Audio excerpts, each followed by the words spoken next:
बिस्मिल्लाहिर्रहमानिर्रहीम, अस्सलामुअलैकुम and good morning. इस उम्मीद के साथ आज के शो का आगाज़ करते हैं कि आप ठीक ठाक हैं, दिन का आगाज़ आपने कर लिया है और अच्छे तरीके से अपने दिन को आगे लेकर चल रहे हैं। और आज आप खुश भी होंगे क्योंकि जुम्मा भी है। सबसे पहले तो जुम्मा मुबारक हो आपको बहुत बहुत। और खुशी इसलिए भी होती है कि वीकेंड भी शुरू होने वाला होता है, तो सबकी एनर्जीज़ जो है ना वो बड़ी ज़्यादा होना शुरू हो जाती हैं। मेरा नाम आयशा यूसुफ है, ये सुबह से आ गया और आज मैं अकेली इसलिए हूँ क्योंकि इमरान इज़ अनवेल, तो इंशाल्लाह वो हमें मंडे से ज्वाइन कर लेंगे। तो मैं अपनी पूरी कोशिश करूँगी कि आपको की जो एंटरटेनमेंट है और इन्फरटेनमेंट है और जितनी भी आपको अपडेट्स हमने देनी होती है उसके अंदर कमी ना रहे। आगाज़ कर लेते हैं। और आज का दिन इंपॉर्टेंट इसलिए भी है कि Pakistan super league season X का मेला सजने को तैयार है। सीज़न 10 की इफ्तिताही तकरीब जो है वो पहली मरतबा रावलपिंडी में होने जा रही है और इफ्तिताही तकरीब का आगाज़ शाम 7 बजे होगा। रावलपिंडी क्रिकेट स्टेडियम में होगा जिसमें मारूफ गुलकार अपनी परफॉर्मेंस का जादू जगाएंगे। अब इसमें कौन कौन शामिल होगा ये आपको बता देते हैं। आबदा परवीन होंगी, अली ज़फ़र होंगे, अब्रारुल हक होंगे, नताशा बेग होंगी, तलहा अंजुम होंगे और यंग स्टनर्स जो वो भी परफॉर्म करेंगे। और आपको पता है कि जब भी PSL की ओपनिंग सेरेमनी होती है या क्लोजिंग सेरेमनी होती है उस वक्त माहौल जो है ना वो बड़ा ही ज़बरदस्त और बड़ा ही खूबसूरत लग रहा होता है और हम इंजॉय भी बड़ा करते हैं, ऑन करते हैं ना, हमारा अपना इवेंट है। तो जो इंतज़ामात किए गए हैं वो भी बड़े ज़बरदस्त नज़र आ रहे हैं। इसके अलावा आपको याद है कि जितने भी स्टेडियम्स थे उनको भी रीवैम्प किया गया है, तो ये एक नई तरह की एक्साइटमेंट होगी। सब कुछ बहुत ही ज़्यादा इंटरेस्टिंग होने वाला है और क्रिकेट की दुनिया के कई बड़े नाम जो है वो भी हमें कॉमेंट्री करते हुए नजर आएंगे, जिसमें इंग्लैंड के साबिक कप्तान सर एलिस्टर कुक हैं, वसीम अकरम हैं, इसके साथ साथ ICC के साबिक सदर मार्क निकोलस के नाम काबिल ज़िक्र है। PSL सीज़न 10 के पहले मैच में दिफाई चैंपियन इस्लामाबाद यूनाइटेड और लाहौर कलंदर्स पिंडी क्रिकेट स्टेडियम में रात 8:30 बजे आमने सामने होंगे। 13 मई को पिंडी में क्वालिफायर, 14 मई को लाहौर में पहला एलिमिनेटर और 16 मई को लाहौर में ही दूसरा एलिमिनेटर भी होगा। और इस मरतबा की खास बात यह है कि पहली मरतबा उर्दू में कमेंट्री भी की जाएगी और पूरा एक पैनल जो है ना वो हमें नज़र आएगा कि वो कर रहे होंगे। इसके अलावा जी एक और जो बड़ी अचीवमेंट है, एक खुशखबरी है पाकिस्तान की स्पोर्ट्स की। अगर हम बात करें, हम हमेशा बात करते हैं कि क्रिकेट पर बहुत बात होती है लेकिन बाकी जितने भी खेल है ना उनके ऊपर इतनी ज़्यादा बात नहीं की जानी चाहिए, लेकिन वो पीछे किसी से नहीं है। एक बहुत बड़ी खबर आई, बहुत बड़ी खुशखबरी आई पाकिस्तान के लिए, वो ये कि नूर जमान ने अंडर 23 वर्ल्ड स्क्वॉश चैंपियनशिप का टाइटल जीत लिया है। पहली मरतबा ये टाइटल पाकिस्तान के हिस्से में आया है। कराची में इसका फाइनल खेला गया था और नूर जमान जो है उन्होंने मिस्र के करीम अल तुर्की को 3-2 से शिकस्त दे दी। इब्तिदा की अगर हम बात करें तो आगाज़ इसका बड़ा ड्रामेटिक हुआ था क्योंकि आगाज़ में ही ना नूर जमान जो है उनको 2 गोल्स वो हमें देखने को मिले थे, जिसके बाद शानदार उन्होंने कम बैक किया और 3-2 से उन्होंने कामयाबी भी हासिल की है। Core commander lieutenant general Owais Dastgir और वज़ीर आला सिंध मुराद अली शाह जो है उन्होंने इनामात तकसीम किया और विनर नूर जमान को $5,250 इनाम भी दिया गया। मिस्र के करीम अल तुर्की को $3,450 का इनाम भी दिया गया। अच्छा, हमारे साथ इस वक्त मौजूद हैं नूर जमान, जरा उनकी तरफ चलते हैं, उनसे बात करते हैं। नूर, थैंक यू सो मच हमें ज्वाइन करने के लिए। सबसे पहले तो आपको बहुत बहुत मुबारकबाद। We are so proud of you. बहुत की खबर है कि पाकिस्तान के पास ये टाइटल आया है। थोड़ा सा ज़रा बताइए इसके बारे में। ये 3-2 के सेट से ये कामयाबी आपने हासिल की है, कैसा रहा ये मुकाबला? जी thank you so much. And सबसे पहले तो अल्लाह का लाख लाख शुक्र अदा करूँगा कि अल्लाह पाक ने हमें इज़्ज़त दी और इसके पीछे काफ़ी मेहनत थी कि एक दफ़ा दोबारा से हम वर्ल्ड चैम्पियन बने। और जैसे कि आपने कहा कि फाइनल में 5 सेटर मैच गए, तो फाइनल में असल में मैं पहली दो सेट हार गया था, 2 लेफ्ट डाउन था मैं। फिर बस उसके बाद मैंने ये सोचा नहीं यार, अपने होम ग्राउंड में आप खेल रहे हो, क्राउड इतना ज़्यादा बैठा हुआ है, आपको सपोर्ट करने आया है और वर्ल्ड चैम्पियनशिप है और आपने इतनी मेहनत की है तो बस फाइट करो। तो फिर उधर से मैंने एक पॉइंट के लिए फाइट की आखिरी पॉइंट तक, तो अल्हम्दुलिल्लाह अल्लाह ने वर्ल्ड चैंपियन बना दिए। नहीं तो दूर चेंज क्या हुआ? आपने कहा कि मैं 2 सेट से आप स्टार्ट के अंदर हारे हैं, आगाज़ जो है वो इस तरह से हुई थी, तो आपने माइंडसेट चेंज किया या फिर जज्बा तब्दील हुआ कि नहीं क्राउड बैठा हुआ है तो I have to do this? तब्दील क्या हुआ? नहीं, बिल्कुल जज्बा तो खैर स्टार्ट से ही था, लेकिन पहली 2 गेमों में मुझे बस पहली गेम में मुझे समझ नहीं आ रही थी कि वो असल में इसकी पेस इतनी तेज़ थी, तो मुझे समझ नहीं आ रही थी। दूसरी गेम में मैंने फिर कम बैक करने की कोशिश की, उसमें मेरा गेम बॉल भी था, लेकिन वो कुछ डिसीजन की वजह से और रिव्यू डिसीजन की वजह से 2-3 पॉइंट ना हाथ से निकल गए। फिर जब 2 लेफ्ट डाउन था तो बस उसके बाद माइंड में एक ही चीज़ थी कि बस हार जीत को छोड़ूं और आखिरी पॉइंट तक बस फाइट करूँ, हार जीत को छोड़ूं आखिरी पॉइंट तक फाइट करूँ। तो बस वही मैंने किया, बस अल्हम्दुलिल्लाह अल्लाह ने इज्जत दे दी है। माशाल्लाह, we are so proud of you. हमें बहुत ज़्यादा खुशी है, हम नेटवर्क की तरफ से भी आपको बहुत बहुत मुबारकबाद। ये जो आपके इस वक्त ओपोनेंट थे, उनके बारे में ज़रा बताइए। पहली मर्तबा आप इनको फेस कर रहे थे ग्राउंड के अंदर? नहीं, एक दफा जूनियर में मैंने इनको फेस किया, वो मैं जीत गया था। ब्रिटिश जूनियर में अंडर 17 में वो भी मैं जीता था। ठीक है। वो कम से कम 4 साल पुरानी बात है, 4-5 साल। तो अभी तो वो भी अच्छा खेलते हैं। वो PSA का प्लेयर है, अभी इंडिया में $30,000 का टूर्नामेंट जीत के आया है। और इससे पहले भी मैं इंग्लैंड में टूर्नामेंट जीत के आया हूँ, end of the Ramzan, $15,000 tournament PSA का। और अभी अल्हम्दुलिल्लाह अल्लाह पाक ने वर्ल्ड चैंपियन बना दिए। तो ये पूरे मुल्क के लिए, हमारी पूरी फैमिली के लिए, पूरे पाकिस्तान के लिए बहुत बड़ी खुशी की बात है। No doubt, no doubt, proud moment है, इसमें कोई शक नहीं है। प्राउड मोमेंट है हमारे लिए भी। तैयारी कितनी देर करनी पड़ती है इस तरह की कोई भी चैंपियनशिप जब आती है, तो उसके लिए तैयारी के बारे में ज़रा बताइए। कितनी ट्रेनिंग होती है, माइंडसेट कैसा रखना पड़ता है? हमें पता है कि आपको एक्सरसाइजेस तो करनी पड़ती है, बट मेंटली भी अपने आप को प्रिपेयर करना पड़ता है। तो ज़रा उस प्रोसेस के बारे में हमें बताएं।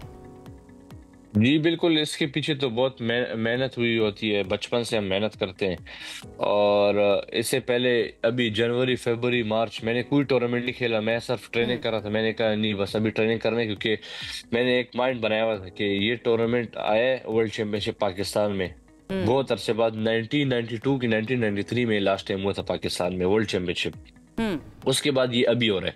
तो बस मैंने माइंड में यही बनाया हुआ था कि नहीं यार, इसको अवेल करने, इसको जीतने है इंशाल्लाह। तो बस उसके लिए मैंने कम से कम 3-4 महीने लगातार मेहनत की, और अल्हम्दुलिल्लाह अल्लाह पाक की इज्जत भी दे दी।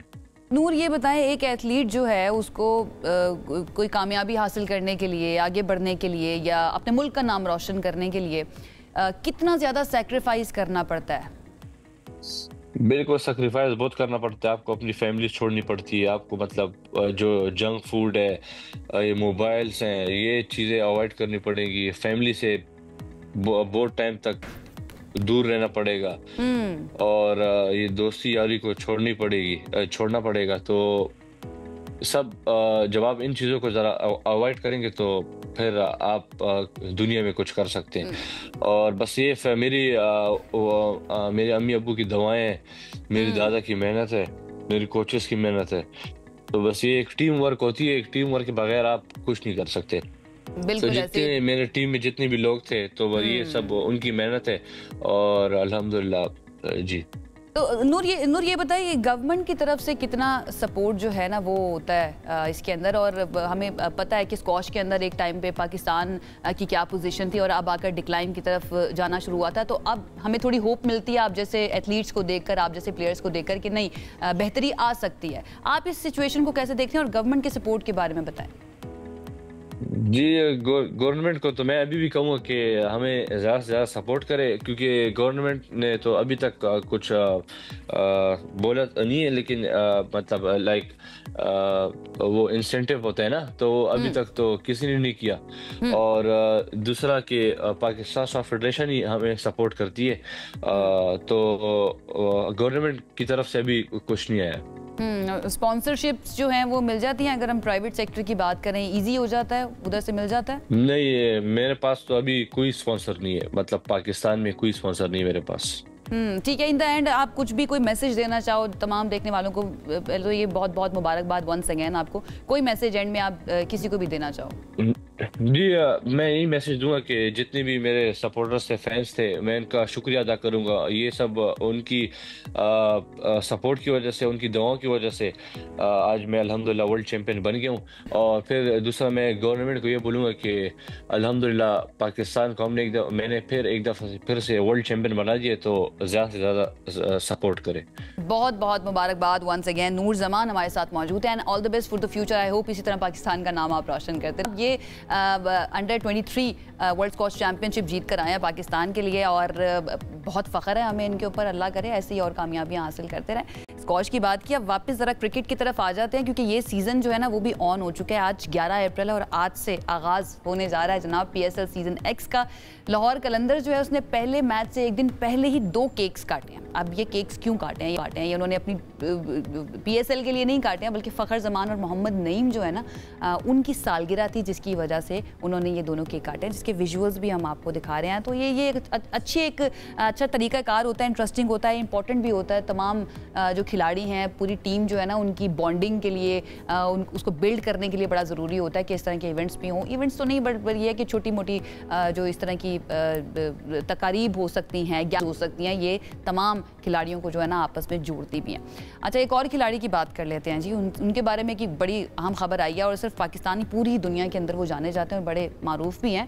क्रिस्टियानो रोनाल्डो की मैं बात कर रही हूँ। वो अब फिल्म इंडस्ट्री का हिस्सा बनने जा रहे हैं। जी हाँ, रोनाल्डो ने हॉलीवुड के नामवर फिल्म स्टार मैथ्यू वॉन के साथ मिलकर प्रोडक्शन स्टूडियोज बनाने का ऐलान कर दिया। और ये स्टूडियो जो है खेल और सिनेमा की दुनिया को एक मरतबा से फिर से हम कह सकते हैं कि उस प्लेटफॉर्म पर रोनाल्डो ने सोशल मीडिया पर लिखा है कि फिल्म स्टूडियो का ऐलान करते हुए बहुत खुश हूँ, क्योंकि इसमें अब एक नए काम की शुरुआत करने जा रहा हूँ।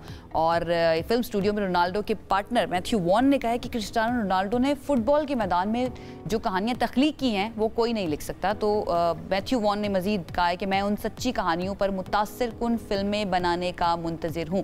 तो जनाब, पहले रोनाल्डो ने एंटरटेन किया आपको सॉकर से, फुटबॉल से, अब वो आपको एंटरटेन करेंगे एंटरटेनमेंट से, यानी कि फिल्म्स बनाई जाएंगी। उन्होंने अपने स्टूडियो बनाने का ऐलान भी कर दिया और हम एक्सपेक्ट कर सकते हैं कि वो फुटबॉल रिलेटेड या स्पोर्ट्स रिलेटेड खबरें जो है ना वो बहुत ज़्यादा होंगी। तो all the very best to Cristiano Ronaldo. Let's see कि वो क्या करना चाहते हैं। आगे बढ़ जाते हैं और अमेरिका में फिलाडेल्फिया के चिड़ियाघर में 100 साला 2 कछुओं के पहले बच्चे की पैदाइश हुई है।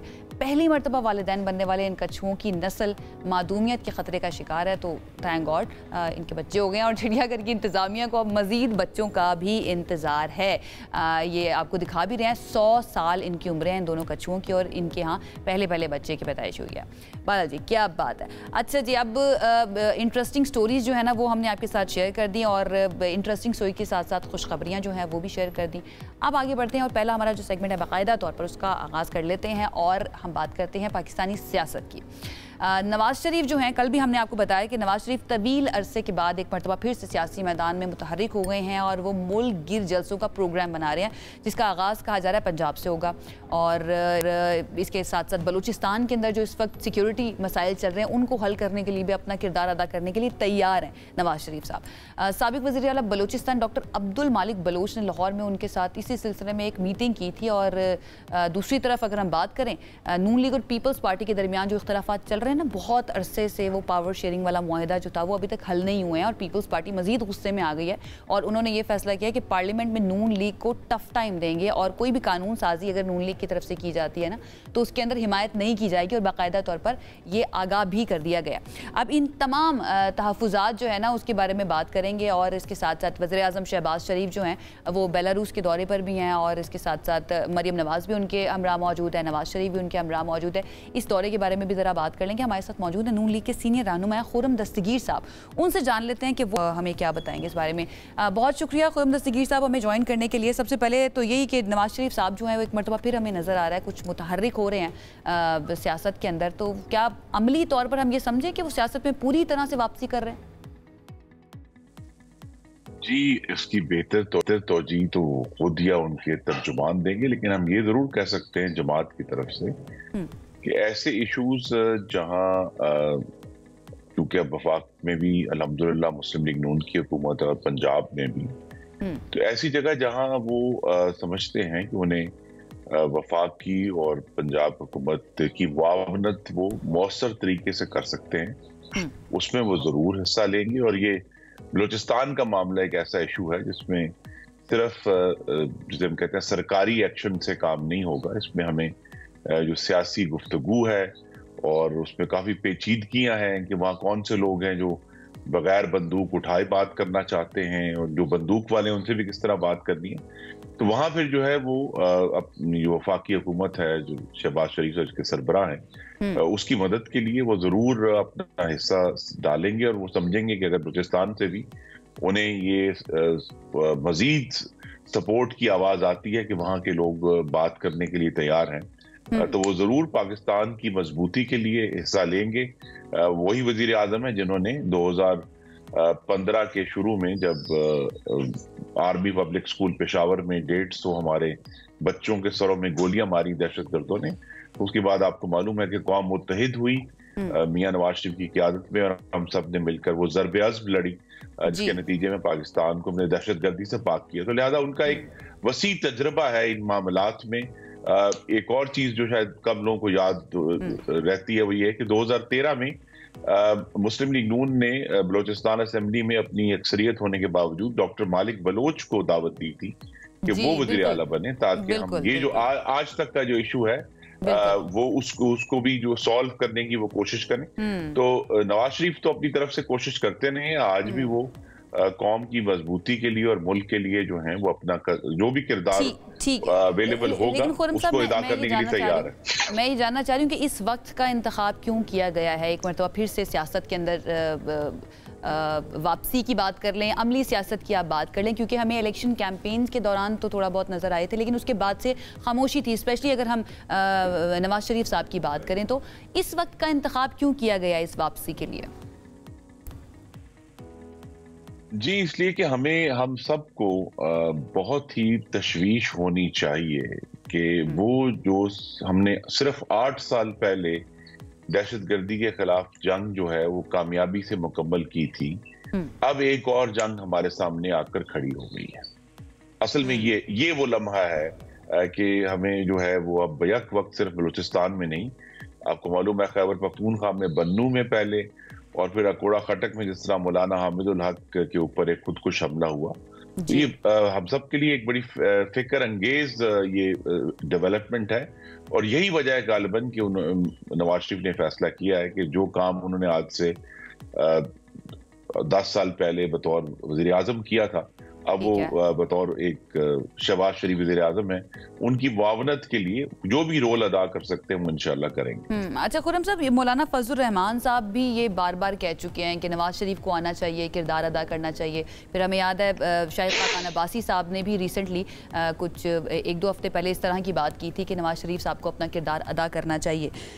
तो क्या ये भी वजह हो सकती है कि इन लीडर्स की तरफ से बार बार कहा जा रहा था, या फिर ये पहले से थॉट प्रोसेस चल रहा था कि अब वापस आना चाहिए, या फिर जो इस वक्त की लीडरशिप है नून लीग की वो इतनी मुअस्सर या इतनी ज़्यादा पेनिट्रेट नहीं कर पा रही थी अवाम के अंदर, जिसकी वजह से मियां साहब को आना पड़ रहा है?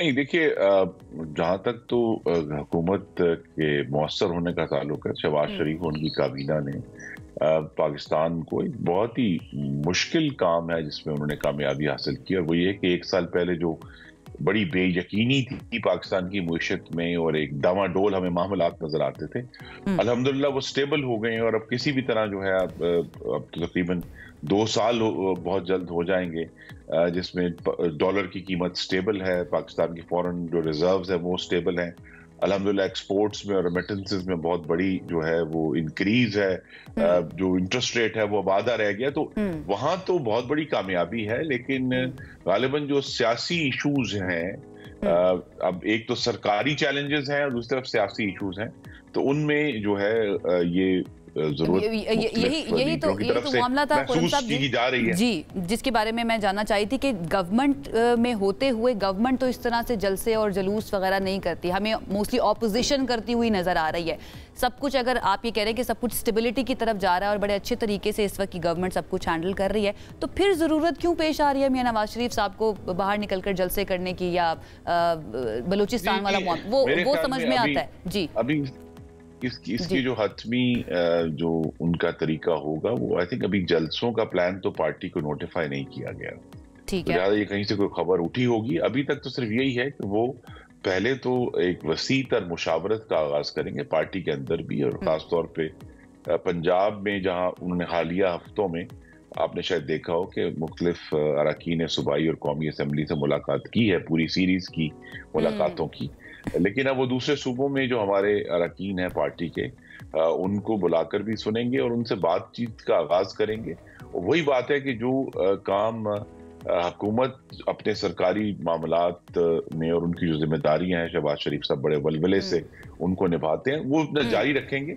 लेकिन जो एक सियासी मुशावरत का काम है, मुल्क को जोड़ने का काम है, वो मोहम्मद नवाज शरीफ सर अंजाम देंगे। ठीक है, ये जो दूसरा मामला इस वक्त चल रहा है और बड़े लंबे अरसे से चल रहा है, नून लीग और पीपल्स पार्टी, इनके इख्तलाफात पावर शेयरिंग की हमेशा बात करते हैं। जब भी हम पीपल्स पार्टी की किसी रहनुमा से बात करते हैं, वो कहते हैं कि हमारे साथ जो वादे किए गए थे वो पूरे नहीं हुए, अभी तक पावर शेयरिंग का फार्मूला जो है उस पर अमल दरामद नहीं हो रहा है। तो ये इस वक्त कहाँ पर स्टैंड करता है या क्या स्टेटस है इस मामले का? क्योंकि वो कह रहे हैं अब तो पार्लियामेंट में भी सपोर्ट नहीं करेंगे कोई कानून साजी गवर्नमेंट करती है। तो जी, दो मामलात हैं। एक तो ये कि हम सबको इसका इदराक होना चाहिए कि जो मखलूत हुकूमतें हैं उनमें इख्तलाफ की हल्की फुल्की मौसीकी चलती रहती है, उसमें गुफ्तगू होती रहती है, क्योंकि दो जमातें।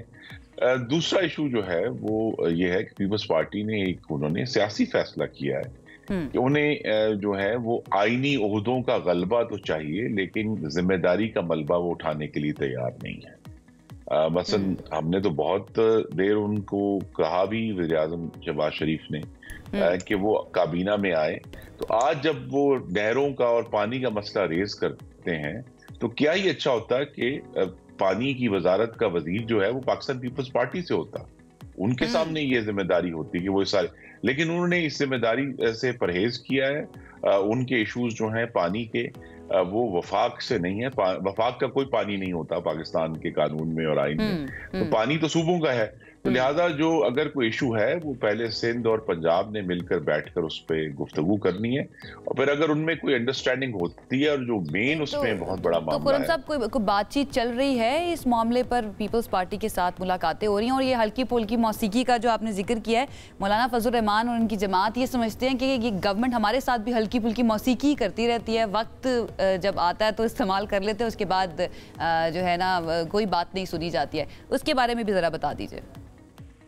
जी देखिए, एक मैं पीपल्स पार्टी की बात मुकम्मल कर लूं कि उनके जो इश्यूज हैं वो इंशाल्लाह, चूंकि अप्रैल का वक्त आ गया है तो बजट सीजन ऑन हो गया, अगले 7 से 8 हफ्तों में बजट की अनाउंसमेंट भी होनी है। तो उसके लिए जो है जो भी पीपल्स पार्टी के इश्यूज हैं वो बजट से पहले मुझे तवक्को है कि हल कर लिए जाएंगे। जो पानी का मामला है उस पर पंजाब और सिंध की एक गैर रस्मी गुफ्तगू पहले होगी, फिर ताकि इस इशू को CCI में ले जाया जाए। और CCI में जो इशू है वो कि इस तनाज़े से ज्यादा इशू ये है कि पूरे मुल्क का पानी घट रहा है, सिर्फ सिंध का पानी नहीं घट रहा, माहौलियाती तब्दीली की वजह से पंजाब का, KP का, बलूचिस्तान का, सिंध का, सबका पानी घट रहा है। तो इस ओवरऑल जो घटते हुए पानी में हमें किस तरह अपनी ज़राअत को फीड करना है, ये सवाल है। और उसका ज़मीनी सवाल ये उठेगा कि क्या वो जो नहर का पानी है उस पे जो है वो कानूनी हकूक, वैसे तो सूबा पंजाब के हैं कि वो अपने पानी में से डाइवर्ट, जो भी चाहे वो डाइवर्ट कर सकते हैं, लेकिन ये सारे इश्यूज जो हैं I think in the run up to the budget मुझे बहुत तवक्को है कि बड़ी खुशसूली से पहले हो जाएंगे। ठीक है, ये मौलाना फजल रहमान साहब वाला भी जरा जवाब दे दीजिए। इनके साथ तो हल्की मुल्की मौसीकी चल रही है पीपल्स पार्टी के साथ, उनके साथ तो फुल ऑन मौसीकी लग रहा है चल रही है। नहीं, मौलाना के जो है उनसे हमारे क़यादत के दरीना मरासिम है, मेरा अपना बहुत ज़ाती न्याज़मंदी है उनसे। तो मेरी तो ख्वाहिश भी है और मैंने अपनी जमात को कहा भी है कि मौलाना से अगर हर हफ्ते ये दरख्वास्त करनी पड़े कि वो हुकूमत का हिस्सा बने और हुकूमत के अंदर आए और हुकूमत के अंदर बैठकर जो भी उनके इश्यूज हैं उनको हम रिजॉल्व करेंगे। उनका मेनली तो ग्रीवेंस जो है वो हकीकत है कि खैबर पख्तूनख्वा गवर्नमेंट से है, वो फेडरल गवर्नमेंट से नहीं है। वो एक लार्जर इशू वो इलेक्शन का रेस करते हैं। लेकिन अगर हमें उन सब चीज़ों से सबक सीख कर, जिस तरह मौलाना कहते हैं कि जी उनको इंतखाबात के बारे में KP में जो हुए हैं तहफ़्फ़ुज़ात हैं, तो हमें इस बात पर मिलकर ये पेशरफ्त करनी है कि जो अगला इंशाल्लाह आने वाला इंतखाब है 2029 में, उसको हम कैसे बेहतर बना सकते हैं, इस बात को यकीनी कैसे। तो ये जो बेहतरी का तरीका है वो अगर हुकूमत में होंगे तो बेहतर होगा। तो पूरी कोशिश इंशाल्लाह की जाएगी फिर। ठीक है, ठीक है, ठीक है, तो बहुत शुक्रिया। खुर्रम दस्तगीर साहब हमारे साथ मौजूद थे, नून के रहनुमा, और वो कह रहे हैं कि पूरी कोशिश करेंगे कि मौलाना जो है ना उनसे दोबारा से बातचीत की जाए। लेकिन मौलाना और उनकी जमात ही कहती है कि जिस वक्त ज़रूरत होती है ना इस गवर्नमेंट को, उस वक्त तो ये हमारे पास आ जाते हैं और कानून साजी भी हो जाती है, लेकिन जो हमारी शराइत होती हैं वो पूरी नहीं की जाती हैं। तो आई होप मौलाना जो है वो भी इस बारे में ज़रूर सोचेंगे। अब एक ब्रेक की तरफ जाते हैं जी। ब्रेक से वापस आएंगे तो हमारे पास बहुत सारी खबरें जिन पर हमने बात करनी। Stay with us. खुश आमदीद आपको कहेंगे एक मरतबा फिर से सुबह से आगे में। क्रिकेट की बात कर लेते हैं। PSL सीजन X जो है, सीजन 10 जो है, उसका मेला आज से सजने के लिए तैयार है, बिल्कुल तैयार खड़ा हुआ है। वही जोश नजर आ रहा है, जज्बा नजर आ रहा है, दीवानगी भी नजर आ रही है। हालांकि बड़ी बुरी परफॉर्मेंस रही है पिछले कुछ अरसे में पाकिस्तानी टीम की, लेकिन हम लोग फिर पाकिस्तानी है ना, हमें मोहब्बत है क्रिकेट से, हमें हमारी टीमों से मोहब्बत है। और स्पेशली जब PSL की बात आती है ना, तो वो तो हमारा अपना ब्रांड है, तो उसके लिए हम खड़े हो जाते हैं कि चलो कोई बात नहीं, तुम जीतो या हारो, अब तो आपस में ही खेलना है, तो कोई बात नहीं। आज से आगाज़ होने जा रहा है और इससे पहले भी मैं आपको बता चुकी हूँ कि जो इफ्तिताही तकरीब है वो 7 बजे होगी रावलपिंडी क्रिकेट स्टेडियम में, और 8:30 बजे लाहौर कलंदर्स और इस्लामाबाद यूनाइटेड के दरमियान पहला मुकाबला होने जा रहा है। अब गेम प्लान क्या होगा, यूथ पावर जो है वो किसकी ज़्यादा अच्छी है, ऑन पेपर्स किसकी टीम ज़्यादा अच्छी है, और ग्राउंड के ऊपर क्या एक्सपेक्टेशंस है, ये बताने के लिए हमारे साथ मौजूद हैं साबिक क्रिकेटर हैं हसन रजा साहब। उनसे बात करते हैं। अस्सलाम वालेकुम। कैसे हैं आप? मैं ठीक हूँ, बिल्कुल। बड़ी अच्छी बात बोली आपने। तो हम जीते या हारे, क्या तुम जीतो या हारो, हमें तुमसे प्यार है। न्यूजीलैंड की सीरीज जिस तरह से हुई, जिस तरह से पिछले मैचेस हुए अभी हमने देखे, पूरे पाकिस्तान ने देखे, और जिस तरह से इंटरनेशनल लेवल पे हमारा ग्राफ उस तरह का नहीं जा रहा जो मॉडर्न क्रिकेट में जाता है। मगर ओवरऑल देखें आप तो PSL एक प्रोडक्ट बन गई है बहुत ज़बरदस्त। और पाकिस्तान में एक फ़ायदा इसका ये है कि ओवरसीज़ प्लेयर्स जो हैं वो आके खेलते हैं यहाँ पर। जब 2008-9 में श्रीलंकन पे जब अटैक हुआ था और सिक्योरिटी रीज़न की वजह से पाकिस्तान में अंडर 19 लेवल पे A टीम्स शाइन की जो होती हैं और जो लोकल टीम में भी होती हैं वो भी नहीं आ रही थी यहाँ पर। इवन के बांग्लादेश ने मना कर दिया था यहाँ पर आने से। PSL ने बहुत हेल्प किया है, बहुत ज़्यादा हेल्प किया। और ये सिर्फ पाकिस्तान से शुरू नहीं हुआ, ये फिर अबू धाबी शारजा से होती हुई PSL जो है स्टार्टिंग में हुई, वहाँ से होती हुई पाकिस्तान में आई। और जिस तरह से इनिशिएटिव तो किसी को भी जाएगा जो पाकिस्तान के लिए अच्छा काम करेगा। बहुत सारे चेयरमैन आए, मगर नजम शेट्टी साहब जब उस दौर में थे अपने, उन्होंने ये क्रेडिट दिया था कि PSL उन्होंने लॉन्च कराई इसमें, क्योंकि डोमेस्टिक लेवल पे इतना हमारा स्टैंडर्ड उस तरह का नहीं रहा है जिस तरह दुनिया की क्रिकेट में रहता है। तो फ्रेंचाइज क्रिकेट वाहिद पाकिस्तान की ऐसी फ्रेंचाइज जो PSL बनी और उसमें सारे प्लेयर आके खेले। और आज से आपने बताया कि मेला सजने वाला है। मेला सजने वाला है। और आप एक्साइटेड हैं?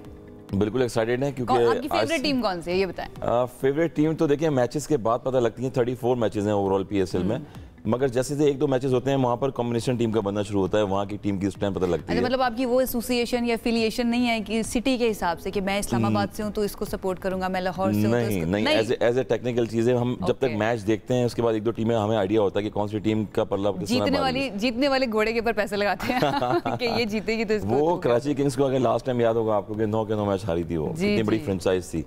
तो हमेशा जो है जीत और हार फ्रेंचाइज से नहीं होती, वो एक जो टीम का जो एक वो बनता है, एक मोमेंटम बनता है, वो बड़ा इंपॉर्टेंट होता है। exactly. तो मुल्तान सुंदर अगर आप देखें तो ऑन द रिकॉर्ड टीमें कुछ अच्छी होती हैं। टिम डेविड जैसे प्लेयर, रॉयली रोस्टर जैसे प्लेयर रिजवान को लीड कर रहे होते हैं और बड़ा अच्छा कॉम्बिनेशन बनाया होता है। इस्लामाबाद को देखें चैंपियन रह चुकी है 3 मरतबा। तो मेरे ख्याल में एज अ होम एडवांटेज हम इस्लामाबाद में भी रहते हैं, तो मुझे ज़्यादातर थोड़ी फेवर इस्लामाबाद को होती है। अच्छा, मैं भी दिमाग से जो है ना इस्लामाबाद को ही सपोर्ट करी हूँ, लेकिन दिल जो है थोड़ा लाहौर के साथ भी है, क्योंकि मैं बिलोंग करती हूँ, भाई लाहौरी हूँ मैं, तो मैं बिलोंग करती हूँ, मैं उसको भी सपोर्ट करी हूँ। अभी तक ओवरऑल अगर हम देखें 9 सीजन्स को पिछले देख लेते हैं PSL के, आपको क्या लगता है कितना ज़्यादा हेल्प किया है या कितनी अचीवमेंट है ये पाकिस्तानी क्रिकेट के लिए? अभी की सिचुएशन के अलावा मैं बात कर लेती हूँ, कामयाबियाँ भी हासिल की हैं हमारी क्रिकेट ने। आपको लगता है कि PSL ने कितना किरदार अदा किया उसमें? बहुत अहम किरदार अदा किया PSL ने पाकिस्तान की क्रिकेट में। क्योंकि पाकिस्तान के यंगस्टर्स जो हैं वो कभी भी जो है डोमेस्टिक में नहीं आए, डोमेस्टिक से खेलते रहे 4 साल 10 साल 5 साल, मगर इंटरनेशनल लेवल पे इतनी जल्दी ग्रोथ नहीं किया उन्होंने। मगर PSL से बहुत ज़्यादा प्लेयर, यंग प्लेयर जो हैं वो प्रोड्यूस हुए हैं। बहुत सारे प्लेयर्स ऐसे हैं कि जो आसिफ की मिसाल देख लें, इस्लामाबाद यूनाइटेड कोई टीम जीती है तो टीम में कोई प्लेयर 100 परफॉर्मेंस भी नहीं देता, 100% भी, मगर वो टीम का हिस्सा बना हुआ होता है और वो पाकिस्तान में जाके सिलेक्ट हो जाता है। Exactly. वो एक मोमेंटम होता है। अभी न्यूजीलैंड की जो सीरीज थी उसके अंदर शादाब की वापसी हुई थी, एंड वी वर लाइक कि यार इसको निकाला गया था या टीम से निकाला गया था कि ये अच्छा परफॉर्म नहीं कर रहे हैं, अब ये वापस आए हैं तो ये किस बेस पर आए, समझ नहीं आ रही है। देखिए फ्रेंचाइज क्रिकेट है, फिर ये जो लीग्स खेलते हैं वहाँ पर आप बांग्लादेश में जाके अभी कितनी डिबेट होती है चैंपियंस ट्रॉफी से पहले कि खुजल शाह को वापस लिया गया, इसके बाद जो फ़हीम अशरफ है उनको वापस लिया गया, और यही वजह थी कि फ्रेंचाइज क्रिकेट इतनी हो गई है, टीवी पे लाइव ब्रॉडकास्ट स्टोरी होती है, अगर आप अपनी लीग में नहीं खेल रहे अच्छा तो किसी और जहाँ पे लीग में खेलेंगे तो वहाँ से भी सिलेक्ट हो जाते हैं। पहले ज़माने में ये होता था कि डोमेस्टिक खेलेंगे आप परफॉर्म करेंगे, शाइन से खेलेंगे, A टीमों में परफॉर्म करेंगे, फिर जाके सिलेक्शन कमेटी में आएंगे उनकी नज़रों में, फिर पाकिस्तान टीम का हिस्सा बनेंगे। अब तो ये तरीका ठीक है? फिर पाकिस्तान में डोमेस्टिक क्यों करवा रहे हैं आप? पाकिस्तान में जो फिटनेस टेस्ट होता है बच्चों का वो क्यों ले रहे होते हैं आप? अंडर 19 लेवल पे देखें पाकिस्तान ए टीम्स में इतने सारे परफॉर्मर प्लेयर्स हैं, उनको जहाँ से मिलता तो कहीं ना कहीं मिस कैलकुलेशन जो है वो हो जाती है। इसमें पाकिस्तान क्रिकेट बोर्ड को ग्रास रूट लेवल पर काम करना पड़ेगा। स्कूल क्रिकेट अभी स्टार्ट कर रहे हैं, डोमेस्टिक क्रिकेट स्टार्ट कर रहे हैं, ताकि मजीद यंगस्टर्स जो है वो आके इस टीम का हिस्सा बने और फिर वो T20 फॉर्मेट ना बने, वो टेस्ट क्रिकेट के लिए भी आए, वो 50 ओवर के गेम में आए, ताकि उनको एक पाकिस्तान लेवल पे बाबर आजम मिले और रिजवान जैसे टॉप क्लास प्लेयर मिले जो अच्छा खेलने वाले भी हों, इंटरनेशनल लेवल पे खेलें। स्किल के ऊपर, उनकी टेक्निक्स के ऊपर तो काम करने की ज़रूरत है। मुझे लगता है उनके माइंडसेट के ऊपर भी काम करने की ज़रूरत है। इससे पहले कि मैं इसका जवाब लूँ आपसे, तमाम देखने वाले जो है ना वो अगर एक सवाल का जवाब देंगे तो उनको एक इनाम भी मिल सकता है, और वो सवाल ये है कि दिफाई चैम्पियन जो है ना वो कौन हो सकता है। इसका जवाब आप दे सकते हैं हमें कॉल करके। नंबर जो है इस वक्त हमारी स्क्रीन के ऊपर फ्लैश हो रहा है। PSL का दिफाई चैम्पियन जो है ना वो कौन है इस मरतबा। कॉल कीजिए, हम सवाल पूछेंगे, आप जवाब दीजिएगा, उसके बाद आप एक इनाम जीत सकते हैं हम इसकी तरफ से। हो सकता है कौन जीत सकता है, क्योंकि आज लोग मैच आज से देखना शुरू कर देंगे, आज से देखना शुरू कर देंगे। तो मैं माइंडसेट की बात करी थी कि हम इसकी तो बात करते हैं कि जी आप प्लेयर्स को ढूंढ कर लाएं, आ भी जाते हैं, टैलेंट तो बहुत ज़्यादा मौजूद है, हम जानते हैं इस चीज़ को पाकिस्तान के अंदर, लेकिन टैलेंट जब आ जाता है टीम के अंदर, सेलेक्ट हो जाता है, उसके कुछ अरसे के बाद हमें नज़र आता है कि भाई ये तो वो नहीं है जो शुरू में था। तो देखें, एक तो फिर पिचेस का मेयार हमारा अच्छा करना पड़ेगा। हमारा जो मैंने पहले भी बताया कि हम न्यूजीलैंड में गए तो वहाँ बाउंसी पिचेस होती हैं, किस तरह प्लेयर्स खेले थे। मिसाल के तौर पे हसन नवाज जो है वो इस्लामाबाद पिंडी से खेलते रहे हैं और उन्होंने बड़ी परफॉर्म किया डोमेस्टिक लेवल पे भी। 150 रन की इनिंग्स खेली, मगर वो पाकिस्तान में खेली हैं। फर्स्ट टाइम टूर था उनका न्यूजीलैंड का, वो जब एक मैच जो एक वाहिद मैच है जिसमें सेंचुरी की, वो मैच जीते हैं आप। उससे पहले आप देखें तो बाउंसी पिचेस पे जो है वो आपको खेलने का आइडिया नहीं है कि बॉल को किधर शॉट खेलनी है। उसमें हमारी जो बेसिक मैनेजमेंट है पाकिस्तान क्रिकेट बोर्ड की या कोचेज है वो उनको टेक्निक सिखा सकते हैं, वो उनको बताएंगे बेसिक चीज़ें। और जो पाकिस्तान क्रिकेट में होते हैं, यंगस्टर्स को कॉन्फिडेंस देना बड़ा इंपॉर्टेंट होता है, उसको टाइम दें आप। उसको जितने ज़्यादा से ज़्यादा 50 ओवर के मैच खिलाएंगे, टेस्ट क्रिकेट खिलाएंगे, वो यकीनन जो है वो उसकी टेक्निक में बेहतरी आएगी। जैसे इंडियन की मिसाल मैं आपको दे दूँ, अभी आप IPL अगर हो रही थी, वहाँ पर 2 बैटर्स थे यंग प्लेयर जिन्होंने सेंचुरियाँ की हैं IPL में, T20 में। तो इससे उनका ग्राफ देख लें आप किस तरह का लेवल का जा रहा है। और हमारे यहाँ 50, 60, 70 करते हैं। ये उस्मान खान जैसा एक प्लेयर है जिसने एक्स्ट्राऑर्डिनरी एक इनिंग खेली थी अब तक PSL में मुल्तान की तरफ से, मेरे ख्याल में 36 बॉलों पे उन्होंने 100 रन की इनिंग खेली थी। ठीक है। अच्छा, हमारे साथ एक कॉलर मौजूद है पेशावर से, कासिम, उनसे बात करते हैं। कासिम, बताइए क्या कहना चाहेंगे आप, उसके बाद मैं आपसे सवाल करती हूँ। जी, मैं चाहता हूँ कि क्या लगता है बाबर आजम अपनी फॉर्म में वापस आ सकते हैं PSL के जरिए? उनकी फॉर्म इतनी अच्छी नहीं है। ठीक है, ये बाबर आजम क्या अपनी फॉर्म में वापस आ सकते हैं क्योंकि उनकी फॉर्म इतनी अच्छी नहीं है? देखिए, हमें तो मिडल ऑर्डर बैट्समैन चाहिए था और बैटर चाहिए पाकिस्तान क्रिकेट में। हमेशा से देखें कि जब हम 90s में खेलते थे में, तो उस टाइम बड़े बड़े प्लेयर्स मिडल ऑर्डर में खेलते थे, मगर अब मिडल ऑर्डर हमारा बिल्कुल जो है वो एक बैकबोन होता है। मिडल ऑर्डर आपको मोमेंटम में लेके चलता है। तो बाबर आजम वाइड प्लेयर थे, असद शफीक 75 टेस्ट मैचेस खेले, उन्होंने बड़ा परफॉर्म किया था। तो बाबर आजम अभी वापस उन्होंने जो 75 रन की इनिंग खेली है, वहाँ से थोड़ा बूस्टअप हुए हैं। न्यूजीलैंड के अगेंस्ट जब वो मैच खेल रहे थे तो कॉन्फिडेंस आता है। आप 50-60 रन करते रहते हैं तो आपको काफी जो है आई सेट हो जाती है आपकी बॉल पे। तो बाबर आजम पे क्रिटिसाइज बहुत ज्यादा हो रहा था पिछले सालों से, कैप्टेंसी से वो हट गए। तो मेरे ख्याल में 1 साल उनको कंसिस्टेंसी लगानी पड़ेगी अपनी फोकस गेम पे। और ये फ्रेंचाइज क्रिकेट हो गई या जितनी भी क्रिकेट होती हैं, अगर आप इसमें परफॉर्म करते हैं तो आपका कॉन्फिडेंस लेवल बड़ा हाई होता है। तो मेरे ख्याल में उम्मीद है कि आगे एशिया कप आ रहा है, आगे बहुत सारी क्रिकेट है कि पाकिस्तान के लिए बेहतरी हो और मिडिल ऑर्डर में बाबर आजम फॉर्म में आएंगे या एक दो और प्लेयर उनके साथ फॉर्म में आएंगे। ठीक है, तो आप इवेंट में अच्छी सक्सेस ले सकते हैं। चलिए, अभी जो इस वक्त प्लेयर्स वापस आ गए उनकी बात कर लेते हैं। साइम वापस आ गया फाइनली, अल्हम्दुलिल्लाह। तो वेलकम बैक करेंगे हम साइम को। तो उसके बारे में जरा बताइए, क्या एक्सपेक्ट कर रहे हैं आप? फुली अभी इन्फॉर्मेशन क्या पहुंची, फुली रिकवर होकर आए हैं एंड हमें ज्यादा एक्सपेक्ट करना चाहिए उनसे? अगेन ऑन द फील्ड देखा जाएगा उनकी फिटनेस लेवल का कि किस तरह का फिटनेस लेवल है। कभी भी आपको जब इंजरी होती है थोड़ा सा माइंड में आपके रहता है एक चीज़ के कहीं ना कहीं मुझे कोई इंजरी हुई है, तो उससे जो है मैं दोबारा जो है वो अपने आप को रीबिल्ड कर पाऊंगा या नहीं कर पाऊंगा। अगर शाहीन शाह को देखें, आप लोगों ने बोला कि उनका पेस कम हो गया, वो इसलिए हुआ कि लिगामेंट थे उनकी जो नीज थी या उनके ब्लॉक जो घुटने थे वहाँ पर उनकी सर्जरी भी हुई थी। और एज ए फास्ट बॉलर जब सर्जरी होगी आपकी तो आपकी ज़्यादा पता एक बॉडी स्ट्रक्चर जो है उस तरह से मैन्युफैक्चर वो काम नहीं करता जिस तरह से करना चाहिए। तो कहीं ना कहीं उनको दोबारा ये ऑन द फील्ड पता लगेगा, 1-2 मैचेस होंगे कि सैम मयूब जो है वो किस तरह से दौड़ रहे हैं, भाग रहे हैं, रनिंग बिटवीन द विकेट किस तरह से कर रहे हैं, उनका जो माइंड सेट है वो किस तरह चल रहा है, देखना पड़ेगा। एक और हमारे साथ कॉलर है लाहौर से, जरवे, बड़ा ही खूबसूरत नाम है जरवे, इसका मतलब तो पहले जरा बता दें क्या है? जी अस्सलाम वालेकुम मैम, ये जी कि अपना मैथमेटिशियन थे यूरोप में, तो मेरे वाले साहब जो टीचर थे तो उन्होंने फिर मेरा नाम रखा जरवेज इस नाम से। ठीक है, मतलब क्या है इसका? मतलब इसका मीनिंग जो है वो बड़ा डिफिकल्ट सा है कि पूरा इंसाफ जो है वो पसंद करने वाला। अच्छा चलें ये बताएं ज़रवे कि आपकी नज़र में सबसे फेवरेट टीम जो है ना वो कौन सी रहेगी, या फिर कौन सी टीम के चांसेस आपको ज्यादा लग रहे हैं इस मरतबा PSL जीतने के? जी आयशा, इस दफा तो मुझे लग रहा है लाहौर कलंदर, उनकी अच्छी तैयारी है, वो विन करेंगे इस दफा। ये इसलिए तो नहीं कह रहे कि आप लाहौर से हैं, या फिर टीम की आप कॉम्बिनेशन देखकर कह रहे हैं? नहीं, ऐसा नहीं है। उनकी अच्छी तैयारी है। मैं इनके काफी दिनों से मैं देख रहा था मैं, तो शहीना अफरीदी भी काफी इनके हैं कि मैं इस दफा विन करूं। ठीक है। अच्छा ये बताएं ज़रवे, आपसे सवाल कर लूं जिसके लिए हमने एक इनाम भी रखा हुआ है। ये बताइए कि इस वक्त जो डिफेंडिंग चैंपियन है वो कौन है? जी, इस्लामाबाद यूनाइटेड। ओके, इसके साथ ये बताएं कराची किंग्स जो है उनका कैप्टन कौन है? कराची किंग्स के कैप्टन जो है वो डेविड वार्नर है मेरे ख्याल में इस दफा। अरे वाह, क्या बात है। एक और सवाल जो है ना वो कर लेते हैं। ये बताएं कि जो साइम अयूब है वो कौन सी टीम में है? साइम अयूब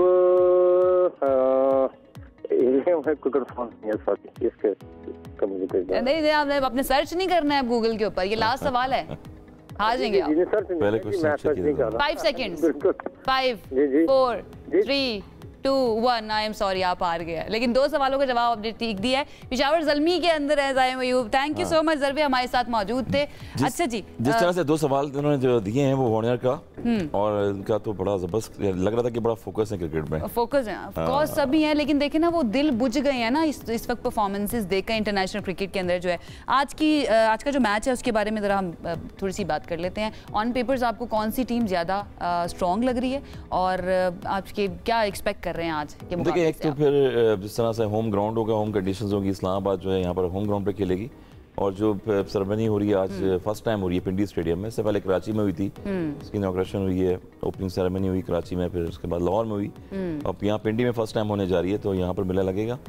और लाहौर के अंदर की बहुत फैन फॉलोइंग है, बहुत ज़्यादा शुरू से ही रही है।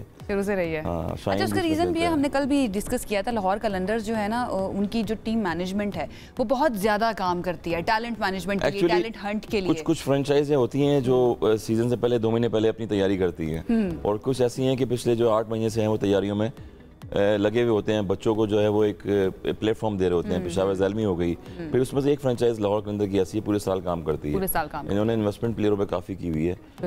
जिस तरह से फ़खर जमान जैसी प्रोडक्ट इनके पास आई, शाहिद नहीं, और शाहीन जब आए तो बीच में तो वो भी बड़ा अच्छा परफॉर्म कर रहे थे। फिर हारिस रऊफ आए, एक ब्रांड बन गए, और जब किसी भी फ्रेंचाइज में 2-3 प्लेयर ऐसे ब्रांड बन जाएंगे तो 6-7 हज़ार जो बच्चा है ऑलरेडी क्राउड वो आना शुरू हो जाएगा आपकी। और ये फोकस सिर्फ क्रिकेट के ऊपर नहीं है ना, बाकी जो स्किल्स हैं उनके ऊपर भी। अभी रिसेंटली हमने उनके किया था राना जवाद साहब का इंटरव्यू, उनका ये कहना कि भाई हॉकी में भी आ गए हैं, हॉकी भी करें, आपको सिंगिंग आती है उसके अंदर आप आ जाए, आपको पेंटिंग आती है, हर तरह का प्लेटफॉर्म जो है अच्छा इनिशिएटिव है। पाकिस्तान में ऐसे लोग आने चाहिए जिस तरह स्क्वॉश, हॉकी और चीज़ें दीगर जो गेम है इनको भी प्रमोट कर रहे हैं, तो ये बड़ा अच्छा कॉज होता है, पाकिस्तान के लिए मोटिवेशन मिलती है यंगस्टर्स को। इनके जलो पार्क में वहाँ पर कैंप भी लगता है, इनके ट्रायल्स होते हैं पूरे साल। फिर ये इमर्जिंग प्लेयर्स टीमें जो हैं वो जिम्बाब्वे में जाती हैं, ऑस्ट्रेलिया जाती हैं, वहाँ से प्लेयर पिक होते हैं। डेवलपमेंट प्रोग्राम इनके बहुत ज़्यादा अच्छे चल रहे हैं। तो ओवरऑल आप देखें कि क्वेश्चन यही था कि टीम कौन सी जीतेगी, किसका पल्ला भारी, होम एडवांटेज जो है वो इस्लामाबाद के पास जाएगा। इस्लामाबाद के पास जाता है, हाँ बिल्कुल जाता है। और जिस तरह से बैटिंग पैराडाइज पिचेज हैं, हाईएस्ट रन अगर अब तक देखें आप PSL के मुल्तान सुल्तान के 262 रन, इसके बाद इस्लामाबाद के भी हैं 242 रन, जहाँ उस्मान ख्वाजा ने सेंचुरी की थी। तो ओवरऑल देखिए तो चौके छक्के में नजर आने वाले हैं, चौके छक्के ऑब्वियसली नजर आने वाले हैं क्योंकि बैटिंग पैराडाइज पिचेस हैं यहाँ पर तो नजर और यहाँ पर नजर आएंगे। सबसे लोएस्ट रन अगर आप देखें तो PSL में वो 59 रन जी याद है बिल्कुल, लेकिन हम नेगेटिव बातें नहीं करेंगे। हम उम्मीद कर रहे हैं कि बहुत अच्छा ये मुकाबला होने वाला है। बहुत शुक्रिया हसन भाई हमें ज्वाइन करने के लिए। हसन रजा साहब जो है ना वो हमारे मौजूद थे और अपने तजुर्बे की रोशनी के अंदर हमें बता रहे थे कि कौन सी टीमें जो है वो ज़्यादा बेहतर परफॉर्म करेंगी। कहते हैं कि थोड़ा सा ज़रा इंतजार कर लेते हैं और इंतजार के बाद ही पता चलेगा, जब खेलते हुए देखेंगे आप टीमों को ग्राउंड के अंदर, then you got to know कि कौन सी टीम ज़्यादा बेहतर परफॉर्म कर रही है। अब एक ब्रेक की जानिब जाते हैं, साथ रहिए। Welcome back once again. Let's talk about your health. एक रिसर्च आपके साथ शेयर करते हैं। 2050 तक ये कहा जा रहा है कि दुनिया के आधे से ज़्यादा एडल्ट्स जो हैं ना, वो 1/3 और 1/3 बच्चे मोटापे का शिकार हो सकते हैं। अब ये बहुत ही कंसर्निंग न्यूज़ भी है। ये नई तहकीक सामने आई जिसमें कहा गया कि अगले 25 सालों के दौरान ऐसा हो सकता है कि मर्द जो हैं उनके अंदर मोटापे की शरह 57% बढ़ सकती है और ख़वातीन के अंदर 60% तक भी पहुँच सकती है। 2050 तक चीन में 630 मिलियन अफराद मोटापे का शिकार होंगे और इंडिया की बात करें तो वहाँ पर 450 मिलियन, अमेरिका में 214 मिलियन अफराद ओवरवेट होंगे और उसकी बड़ी वजूहात जो हैं वो सेहत के कमर्शियल्स हैं, समाजी माहौलियाती फैक्टर्स हैं, ग्लोबल फूड सिस्टम्स हैं, इसके अंदर तब्दीली आ रही है। रुझान कितना खतरनाक, वैसे तो सुन के ही लगता है कि बहुत ज़्यादा खतरनाक है, लेकिन मजीद इसकी इम्प्लीकेशंस क्या हो सकती हैं, इस पर बात कर लेते हैं। हमारे साथ मौजूद हैं health expert doctor rubia Usman. आप अक्सर इनको देखते हैं हमारे शो के अंदर, हमने इनको मदऊ किया and thank you so much. आप एक मरतबा फिर से तशरीफ लाई, कैसी हैं आप? Thank you, I am good, thank you for having me जी। ये रिसर्च जो है ना, ये बड़ी कंसर्निंग लग रही है मुझे। You know what I love about you guys is how you bring these really important topics to everybody's attention. ये ऐसी बातें होती हैं जो आप आमतौर पे नहीं पढ़ते या पढ़ते तो नजरअंदाज कर देते हैं। अगर कहीं आप कुछ देखते भी हैं पोस्ट तो आप कहते हैं हमें थोड़ी इफेक्ट कर रहा है, हम थोड़ी मोटे हैं। So when you guys bring it on your show, a lot of people will watch it, listen to it, और अगर वो 10% भी उस पे अमल कर लें जो आपको बता रहे हैं तो that will be more than enough. Pre-emptive measures लेना बहुत ज्यादा जरूरी हो जाता है ना, थोड़ी मामले की संगीनी को जांचते हुए। इस तहकीक के बारे में what do you think about it? So this is absolutely spot on. We have been hearing this for a very long time. ये बहुत अरसे से ये बात चल रही है और ये तहकीक जो है बहुत ज़्यादा स्टडी हुई है इसके बारे में। मसला ये था कि 2050 एक कुछ अर्सा पहले तक लगता था 50 साल दूर है, अब सडनली वो 50 साल नहीं हुए, वो 25 अभी भी आप बैठ के सोचे ना तो लगता है ऐसे ही है कि हाँ अभी तो 30-40 साल हैं, अभी बहुत साल भाई 25 चल रहा है, 50 आ जाएगा पता भी नहीं चलेगा। एंड ऑल्सो द फैक्ट कि हम सब उस टाइम पे, मतलब अल्लाह खैर रखे, गॉड विलिंग, हम उस सारे के सारे उस टाइम से गुजरेंगे। So we will all be present. ये चीज़ बड़ी ज़रूरी है। अक्सर लोग ये समझते हैं कि अच्छा चलो हमारे जाने के बाद होगा, यू नो, तो you don't take notice of it, लेकिन this is not that kind of thing. ये क्लाइमेट चेंज के बारे में भी हम यही सोचा करते थे। छोटी सी बात, जैसे अब हम इस वक्त 2 लोग बैठे हैं, तो अगर 50% लोग 2050 में ओबीज होंगे तो दैट मींस कि हम दोनों में से एक बंदा ओबीज होगा। That is actually what it means in real terms, which is a really serious thing if you think about it. ठीक है, जो इशू है वो बहुत कॉम्प्लेक्स है, मल्टीपल है, लेकिन I don't want to dwell on that because we will talk. वो आप सब देखेंगे कि जी इजी एक्सेस है, शुगरी फूड ज्यादा आराम से मिलते हैं, अच्छे खाने जो हैं वो महंगे होते हैं वगैरह वगैरह। देखिए इतनी कॉम्प्लिकेटेड बात नहीं होती है। जो सिंपल रूल है, आप अच्छी ग़िज़ा खाएं, घर का पका हुआ खाने पे ज़्यादा कोशिश करें कि फोकस रखें, एक्सरसाइज करें और अपनी रूटीन ऐसी बनाएं कि ये चीज़ें नॉर्मल का हिस्सा बन जाएं। लेकिन घर के खाने की भी अगर बात करें बहुत अच्छी बात है। मैं खुद ये कहती हूँ घर के खाने के ऊपर ही आपको जाना चाहिए। मैं खुद भी घर का खाना खाती हूँ, लेकिन जो इंग्रेडिएंट्स आप यूज़ कर रहे हैं रूबिया, वो भी तो बहुत ज़्यादा मैटर करते हैं। उनकी भी तो हमें लगता है कि ना केमिकल उनके अंदर जो सारा चीज़ें हैं वो चेंज हुई हैं, मुख्तलिफ केमिकल्स का इस्तेमाल है। क्या ये भी रीजन हो सकते हैं? देखिए प्रोसेस फूड अब बहुत ज़्यादा आ गया है, हम बिजी हो गए हैं, हमें प्रोसेस फूड का इसलिए रिलाई करना पड़ता है क्योंकि हमारी ज़िंदगी भी इतनी बिजी है कि हमारे पास इतने कम औकात होते हैं कुछ पकाने के लिए, बनाने के लिए। हम चाहते हैं बस जल्दी से जल्द कोई चीज़ मिल जाए। It's easy to have processed food and just make a dish जो 5-10 मिनट में बन जाएगी, रादर देन कि आप पूरा घंटा सिल पे बैठ के आप पुराने ज़माने जैसे चटनियाँ बनती थी। Isn't it easier now to just buy store bought chutney, की स्टोर बॉट चटनी खरीद लें और इस्तेमाल कर लें। लेकिन देखें आप 2 एक्सट्रीम्स में ना जाएं, आप बीच में आ जाएं। तो मे बी सिल पे बैठ के चटनी ना बनाएं, लेकिन स्टोर बॉट के बजाय घर पे ब्लेंडर में बना लें। कुछ नेचुरल इंग्रेडिएंट्स कोशिश करें कि फार्मर मार्केट से जाके फ्रेश इंग्रेडिएंट्स लेकर आएं। फ्रेश इंग्रेडिएंट्स कम क्वांटिटी में लाएं ताकि वो ख़राब ना हो। दूसरा मसला है कि हमारे पास टाइम नहीं है कि जाके रोज ग्रोसरी करें खाना पकाने के लिए, तो ये भी होता है कि लोग शॉर्टकट ढूंढते हैं। Is it just about the diet? ये जो रिसर्च है ये सिर्फ डाइट के बारे में कह रही है या फिर इसके अलावा भी और फैक्टर्स हैं? नहीं, there is lots of other complex and simple issue. Simple issue में तो ये कि पीपल आर मूविंग लेस, जो सबसे इंपॉर्टेंट चीज़ है कि लोग अब हिल नहीं रहे हैं। अब हम हर जगह गाड़ी का इस्तेमाल करते हैं जाने के लिए, हमारे पास वॉक करने की जगह भी मौजूद नहीं है, क्योंकि अगर आप कभी आप सड़कों पर वॉक करने की कोशिश करें तो the traffic is so bad, pollution is so bad कि आप खुद कहते हैं कि यार इस तरह तो वॉक करने से बेहतर था कि मैं घर पर ही रहता। तो ये बड़ा ज़्यादा हो रहा है मुझे, एक हिंडरिंग फैक्टर है।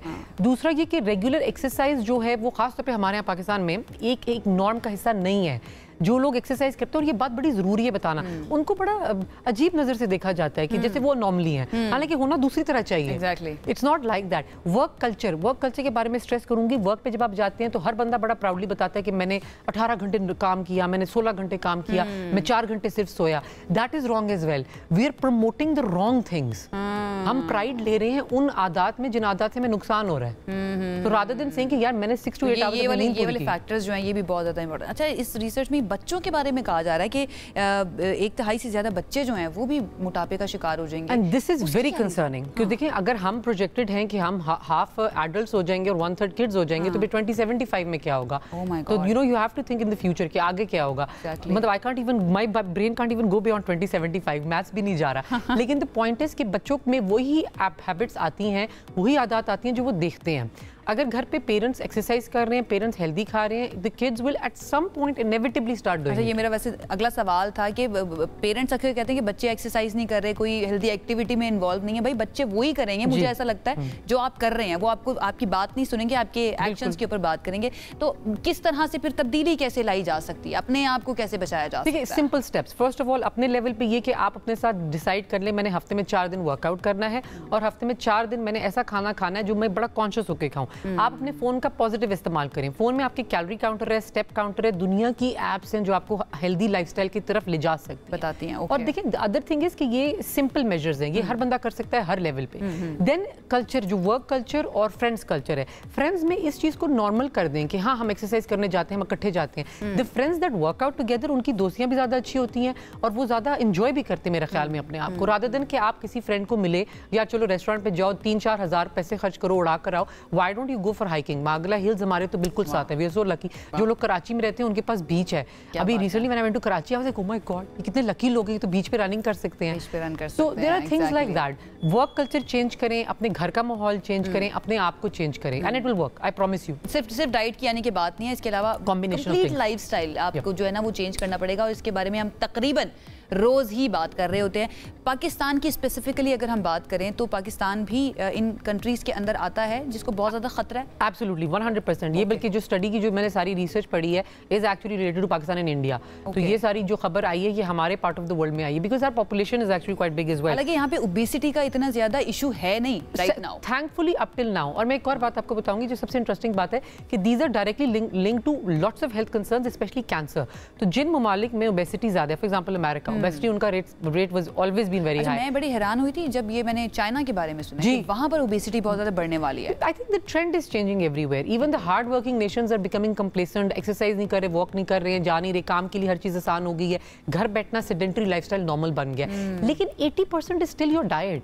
सो I always stress on this कि देखिए अगर आप कुछ भी नहीं कर सकते तो मुंह को जिप लगानी सीख लें, वो बहुत जरूरी है। मतलब ये नहीं है ना कि मुंह अगर बोर हो रहा है तो कुछ ना कुछ खा लिया जाए, स्नैकिंग। अगर स्नैकिंग करनी भी है, मैं तो ये कहती हूँ स्नैकिंग करनी भी है तो हेल्दी स्नैकिंग करें। भूखे रहना जरूरी नहीं है, अगर आप पतले भी होना, डाइट भी करनी है, भूखे नहीं रहना भाई, सही चीजें खानी और ये आपको खुद पता कि आपके लिए सही चीजें क्या है। Thank you so much. Doctor rubia Usman हमारे साथ मौजूद थी और हमेशा की तरह बड़ी मजा भी आया उनसे बात करके, बड़ी पॉजिटिव एनर्जी हमेशा लेकर आती हैं और लग भी आज सनशाइन की तरह नहीं है। तो once again thank you so much. एक ब्रेक की तरफ जाते हैं जी, ब्रेक से वापस आएंगे तो कुछ मजीद बात करें। आगे में आपको कहेंगे एक मरतबा फिर से खुश आमदीद। सैयारों की चाल, हाथों की लकीरें, सितारों की गर्दिश और इंसान की किस्मत, ये सब सुनने में तो बहुत राज लगता है और लगता है कि सब झूठ है, लेकिन कुछ लोग ऐसे हैं जो वाकई में इन इशारों को समझते हैं, पढ़ना भी जानते हैं और हमें हमारी ज़िंदगी के सफ़र के मुमकिन वाक़यात जो हैं उनके बारे में बता भी सकते हैं। 2024 की अगर बात करें तो दुनिया में हमने देखा कई उतार चढ़ाव आए, सियासी तनाव नज़र आया, माहौलियाती तब्दीलियाँ नज़र आईं, जंगें भी नज़र आईं, इसके साथ साथ मौशी बहरान नज़र आया। अब सवाल ये है कि 2025 आने वाला, मतलब इस साल चल रहा है, चौथा महीना चल रहा है, बाकी के महीने जो हैं अप्रैल का महीना या इसके बाद आने वाले महीने कैसे हैं। ट्रंप की बात कर लें, आपको पता है उनकी पॉलिसीज़ जब से लागू होना शुरू हुई हैं उसमें बहुत ज़्यादा तब्दीलियाँ क्रिएट की हैं दुनिया के अंदर। कौन से बुर्ज वाले जो हैं उनके लिए नया साल अच्छा होगा, इसके बारे में भी जानने की कोशिश करेंगे और कौन से लोग ऐसे हैं जिनको एहतियात करने की ज़रूरत है, और पाकिस्तानी पॉलिटिक्स और जो सियासतदान हैं उनके फ्यूचर के बारे में भी जान लेते हैं। हमारे साथ मौजूद हैं मारूफ पामिस्ट्री के माहिर हैं MH मलिक साहब, सितारों की चाल जो है वो भी जानते हैं, उनको वेलकम करते हैं। बहुत शुक्रिया मलिक साहब, कैसे हैं आप? ठीक ठाक है, अल्हम्दुलिल्लाह, ग्लैड टू हैव यू। सबसे पहले तो मैं चाहूँगी थोड़ा सा एक्सप्लेन कर दें पामिस्ट्री को। देखिए पामिस्ट्री सादे से अल्फाज में जो कह सकते हैं कि ये माजी का अक्स, हाल का खुलासा और मुस्तकबिल की एक धुंधली सी तस्वीर है। अच्छा, मतलब अगर आप किसी के आगे अपना हाथ करें जो जानता है, समझता है, पढ़ना जानता है, तो आपने अपनी दुनिया खोल के उसके सामने रख दी, ये कह सकते हैं हम? जी, कमो बेश इतना ही होता है। क्या बात है। इंटरनेशनल से ज़रा शुरू कर लेते हैं। इस वक्त दुनिया में जो तब्दीलियाँ आ रही हैं, 2024 में भी हमें नज़र आया, काफ़ी कुछ हुआ, उतार चढ़ाव। 2025 में एक्सपेक्ट हमने नहीं किया था, ट्रंप के आने के बाद हमें पता था कि कुछ होगा, लेकिन इतना कुछ होगा नहीं पता था। आप क्या देख रहे हैं, 25 कैसा होगा आने वाला वक्त? देखें, अगर अमेरिका के लिहाज से बात करें और ट्रंप साहब की पॉलिसीज़ के एतबार से बात करें तो मेरा ख्याल ये है कि अगर हम इसकी एक सीक्वेंस बना लें तो 2036 के बाद अमेरिका अपनी इस सर्टन आज की पोजीशन के मुकाबले में बहुत ही ज़्यादा नीचे नज़र आएगा आपको। अच्छा, आप इसको सोशल स्ट्रक्चर के लिहाज से देख लें, आप इसकी पॉलिटिक्स के लिहाज से, डेमोक्रेसी के लिहाज से, इकॉनमी के लिहाज से देखें तो 2036 के करीब ये जो है बिल्कुल आपको बहुत ही कमज़ोर पोजीशन में सुपर पावर नहीं रहेगा। नहीं, सुपर पावर के मानी खो देगा। तो फिर on the other hand China जो है जी, जो ऑलमोस्ट हम कह सकते हैं सुपर पावर है, उसकी क्या पोजीशन होगी?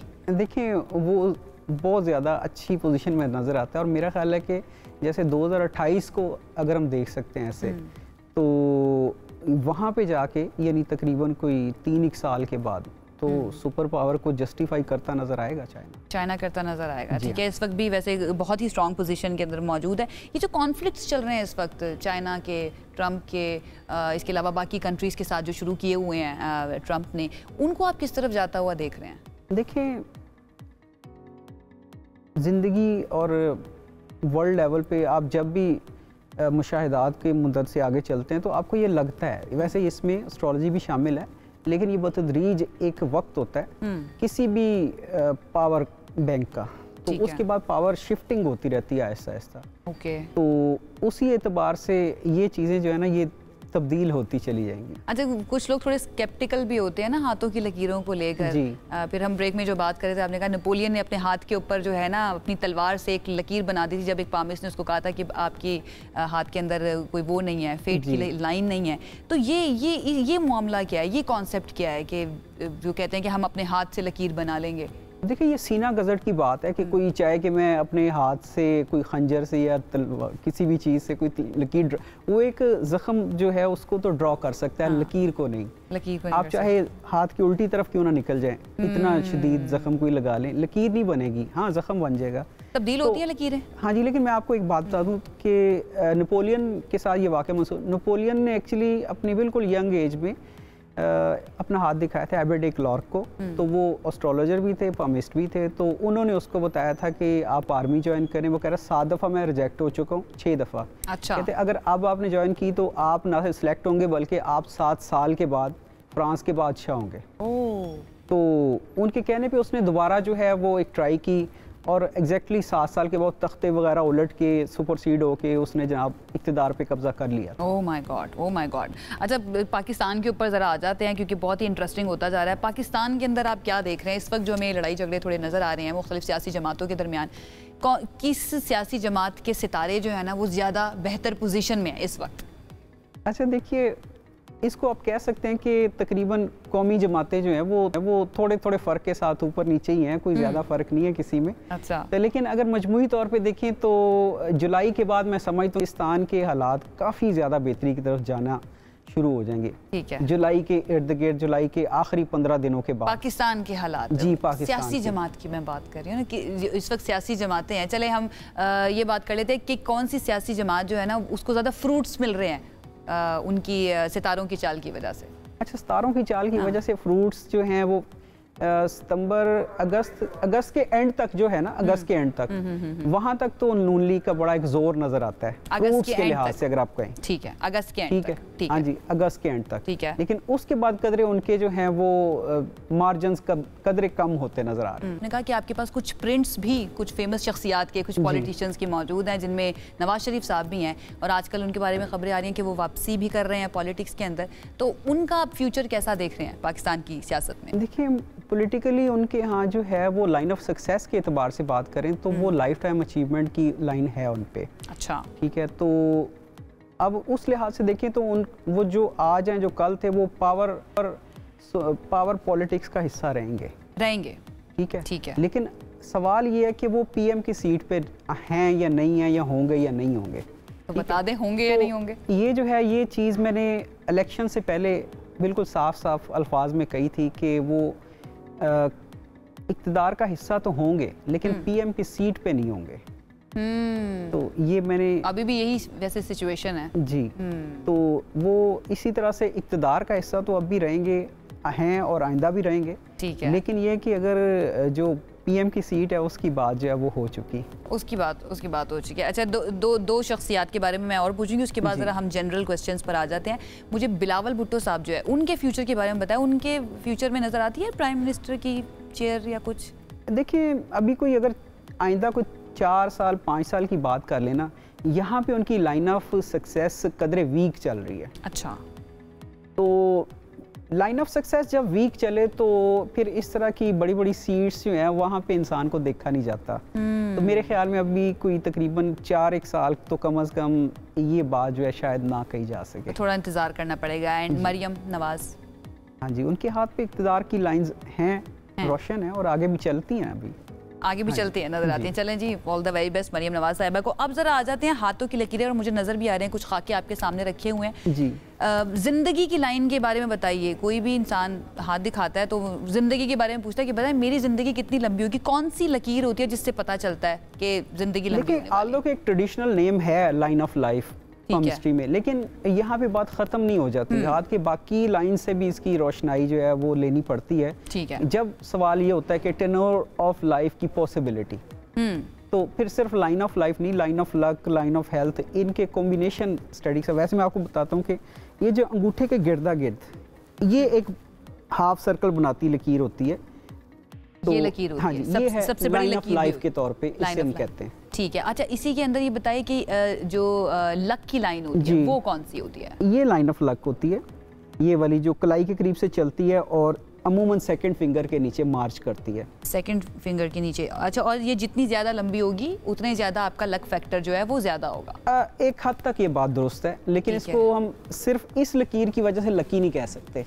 ठीक है। लकी कहेंगे उस सूरत में कि जब ये लाइन ऑफ लक के साथ साथ ये आपको एक गोल्डन कलर की लकीर नजर आ रही होगी, ये जो रिंग फिंगर के नीचे चलती नजर आ रही, कहीं से भी शुरू हो, लेकिन ये गोल्डन कलर की लकीर जो है इससे हम कहते हैं लाइन ऑफ सक्सेस, शोहरत या कामयाबी की लकीर। पैसे वाली लाइन कौन सी है? और यही वाली लाइन होती है। ये हाथ भी बेसिकली एक मुकद्दर के लिहाज से यूनिक हाथ है। अच्छा। ये वाला ये बेसिकली एक ऐसे शख्स का हाथ है जो कि पाकिस्तान से जापान गए और फिर वहीं के हो रहे। अच्छा। हाँ, और इनकी पूरी की पूरी एक ट्रू लाइफ स्टोरी इनके हाथों में नजर आती है। सिर्फ एक बात बता दूं, बहुत सारे लोगों को ये बात समझ आ जाएगी।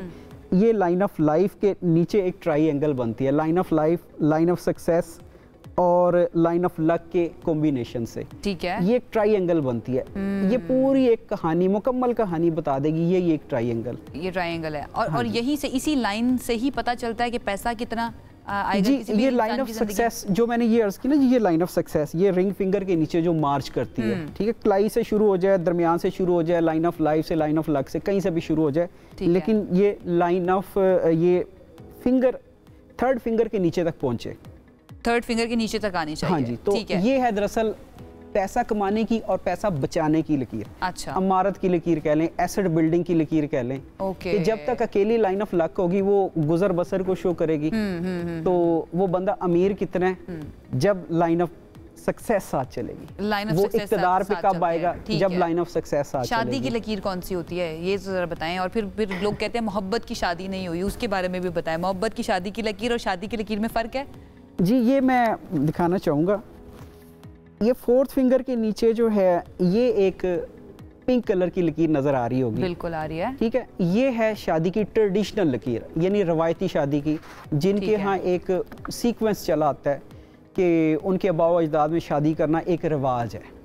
ठीक है, रवायती तरीके से शादी करना एक रिवाज है। ठीक है। तो ये उस चीज़ की नुमाइंदा लकीर यहाँ पे हम देखेंगे। हाँ, अगर कोई कहे कि लव मैरिज के साइन क्या हैं, वो यही लकीर अगर शुरू से 2 शाखा हो, यानी पहले 2 शाखें हों, उसके बाद वो एक में कन्वर्ट हो जाएं, हथेली में बाहर से अंदर आती लकीर, तो ये एक दरअसल साइन बन जाता है, बड़ा मारूफ साइन है कि 2 शाखा अगर हो जाए शुरू में हो जाए, बाद में सिंगल लाइन में कन्वर्ट हो जाए। ठीक है, यानी यहाँ से शुरू हो के यहाँ पर सिंगल हो जाए, हथेली के बाहरी किनारे से 2 शाखा हो और हथेली के अंदर आके वो लाइन सिंगल हो जाए। ठीक है, मेरा सिंगल ही है तो मैं या फिर ये कि लाइन ऑफ हेड इंडिपेंडेंट हो तो भी ये एक्सपोर्टिंग साइन होता है। ठीक है। अच्छा, एक और सवाल होता है कि सीधा हाथ या उल्टा हाथ, इन दोनों में से कौन सा हाथ देखा जाता है? नहीं, हाथ दोनों ही देखे जाते हैं। दोनों देखे जाते हैं, बिल्कुल दोनों देखे जाते हैं। और लेफ्ट या राइट की कोई इस तरह की नहीं है कि वो नहीं देखना, बल्कि उनको भी यकसा फोकस के साथ देखना है। इंपॉर्टेंट साइन कहीं पे भी हो सकते हैं। हाँ, प्रेफर कर लें आप, अगर मेल का हाथ है प्रेफर कर लें राइट हैंड को, ठीक है। फीमेल का हाथ है तो प्रेफर कर लें लेफ्ट हैंड को कर लें, ठीक है। सफ़र के बारे में ज़रा बताएं कि कुछ लोग कहते हैं कि भाई मुझे किसी ने बताया था कि ना तुम्हारी ज़िंदगी में सफ़र बहुत ज़्यादा है, सफ़र की लकीर कौन सी होती है? जी मैं फिर इसी लकीर को अगर मैं कहूँ कि लाइन ऑफ लाइफ जो है ये बेसिकली माउंट ऑफ मून में आ जाए। ओके। ये माउंट ऑफ मून, ये हथेली का बाहरी किनारा, ठीक है। लाइन ऑफ लाइफ अपना टर्न लेके अपना सर्कल तोड़ के माउंट ऑफ मून की तरफ चली जाए, जैसे ये लाइन है, ठीक है। ठीक है। तो ये ऐसे अफराद की नुमाइंदा लकीर होगी जो कि परमानेंटली अपने आबाई वतन से चले जाते हैं और किसी दूर जगह जाके दूर दराज के मुल्क में सेटल हो जाता है। ठीक है, एक लाइव कॉलर हमारे साथ हैं, याह्या, हमारे बड़े रेगुलर कॉलर हैं, उनको भी वेलकम करते हैं। याह्या, अस्सलाम वालेकुम, क्या कहेंगे? वालेकुम आयशा, आज हम मिस कर रहे हैं अपने पार्टनर को और पता नहीं क्यों। आई होप मैं जिम्मेदारी निभा रही हूँ। नहीं माशाल्लाह, यू डूइंग बेस्ट। मैं सिर्फ एक तो पहले हम टीवी का और आपका शुक्रिया अदा करना चाहूंगा कि मुझे वो गिफ्ट एनएक्स का मिल चुका है और आई एम वेरी हैप्पी मुझे मिला है। अच्छा, दूसरी एमएच मलिक साहब को बहुत मेरा सलाम। मैं एक सवाल बड़ा मुख्तसर करके पूछना चाहूंगा। मलिक साहब मुझे ये बताएं कि प्रेडिक्शन तो बहुत सारे लोग करते हैं, लेकिन 2025 बहुत बहुत तेजी से चेंज होता हुआ साल है। इसके अंदर बहुत सारी लोगों की प्रेडिक्शन फेल भी हो रही है और होंगी भी। आपकी नजर के अंदर जो अब दुनिया में जिन लोगों ने मैक्स मचाया हुआ था वो खुद आपस में उलझ गए, तो आपके ख्याल के अंदर उनके उलझने का हमें कितना फायदा पहुंच सकता है? अच्छा, ठीक है यार, आपका सवाल आ गया है। कह रहे हैं बहुत तेज़ी से तब्दील होता हुआ साल है, बड़ी प्रेडिक्शंस जो है गलत भी साबित हुई हैं और वो ममालिक जो एका बनाकर रहते थे वो भी आपस में भिड़े हुए हैं। तो उसका फ़ायदा, उनके लड़ाई का फ़ायदा हमें क्या हो सकता है? देखें, मेरी एक अर्ज़ ये है कि क्या हम ये ज़रूर तवक्को रखें कि किसी की लड़ाई होगी हम फ़ायदा उठा लेंगे?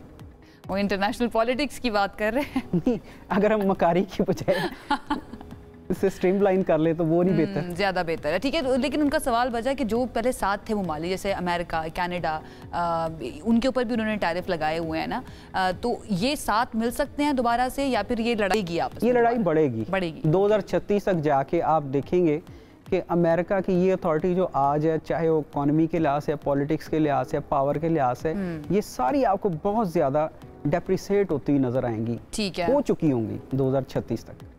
ठीक है। अच्छा, एक और सवाल जो मेरे जहन में आ रहा था वो ये, अमीर और गरीब इन दोनों के हाथों के अंदर फ़र्क क्या होता है? कैसे पता चलेगा कि यार ये बंदा अमीर है?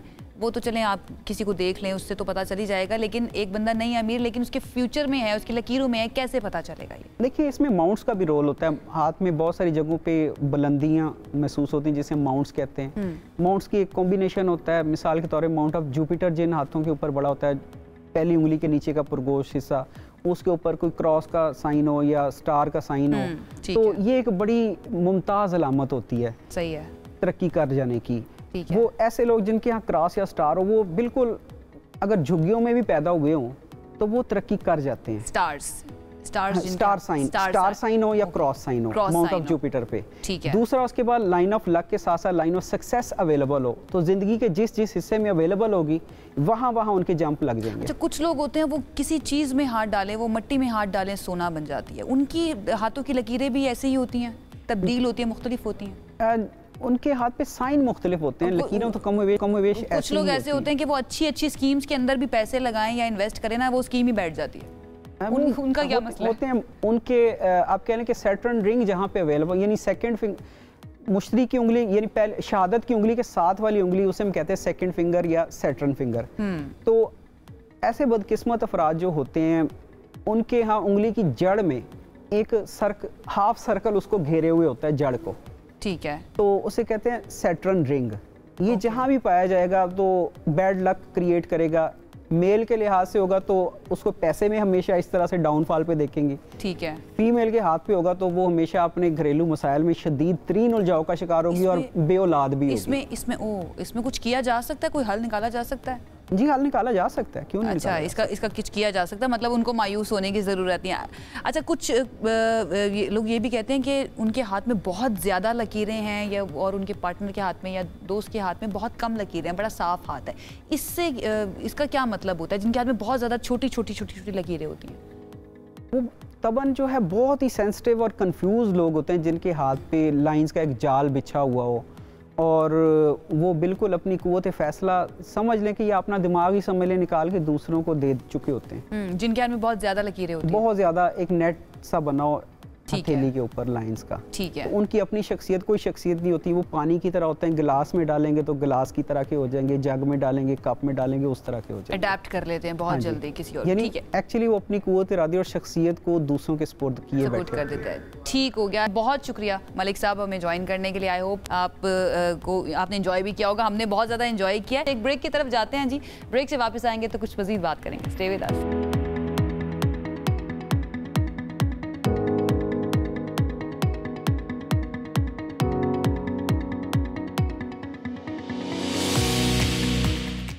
सबसे आगे में कहेंगे एक मरतबा फिर से खुशामदीद। कराची वाले तैयार हो जाएं क्योंकि एक मरतबा फिर से वहाँ पर गूंजने वाली हैं सुरीली आवाज़ें। जो लोग ख्वाब देखते हैं कि वो उनके हाथ में माइक हो, म्यूज़िक चल रहा हो, चकाचौंध रोशनी उन पर पड़ रही हो, वो तमाम तैयार हो जाएं क्योंकि वहाँ पर आने वाला है सुरीले सितारे, जो कि एक म्यूज़िकल टैलेंट हंट कॉम्पिटिशन है जहाँ ना उम्र की कैद है ना तजुर्बे की कैद है। सिर्फ एक चीज़ दरकार है, वो है आपकी आवाज़ का जादू। अगर आपकी आवाज़ अच्छी है तो आप इस मुकाबले का हिस्सा बन सकते हैं। और इसका इनेकाद जो है वो सनबीम एंटरटेनमेंट और हम नेटवर्क के इश्तराक से हो रहा है। 24 और 25 अप्रैल को इसमें ऑडिशंस होंगे और फिर 11 मई को इसका फाइनल होगा, जिसमें हम नेटवर्क की सदर सुल्ताना सिद्दीकी साहिबा चीफ गेस्ट होंगी, मारूफ अदाकारा होस्ट और सियासतदान bureaucrat Mehtab Akbar Rashdi guest of honour होंगी। और इस शो का मकसद जो है ना सिर्फ नए सिंगर्स को आगे लाना है बल्कि कराची के culture, creative energy, youth talent की बात कर ले, उसके उनको एक नया प्लेटफॉर्म देना जो है वो बहुत ज़्यादा ज़रूरी है।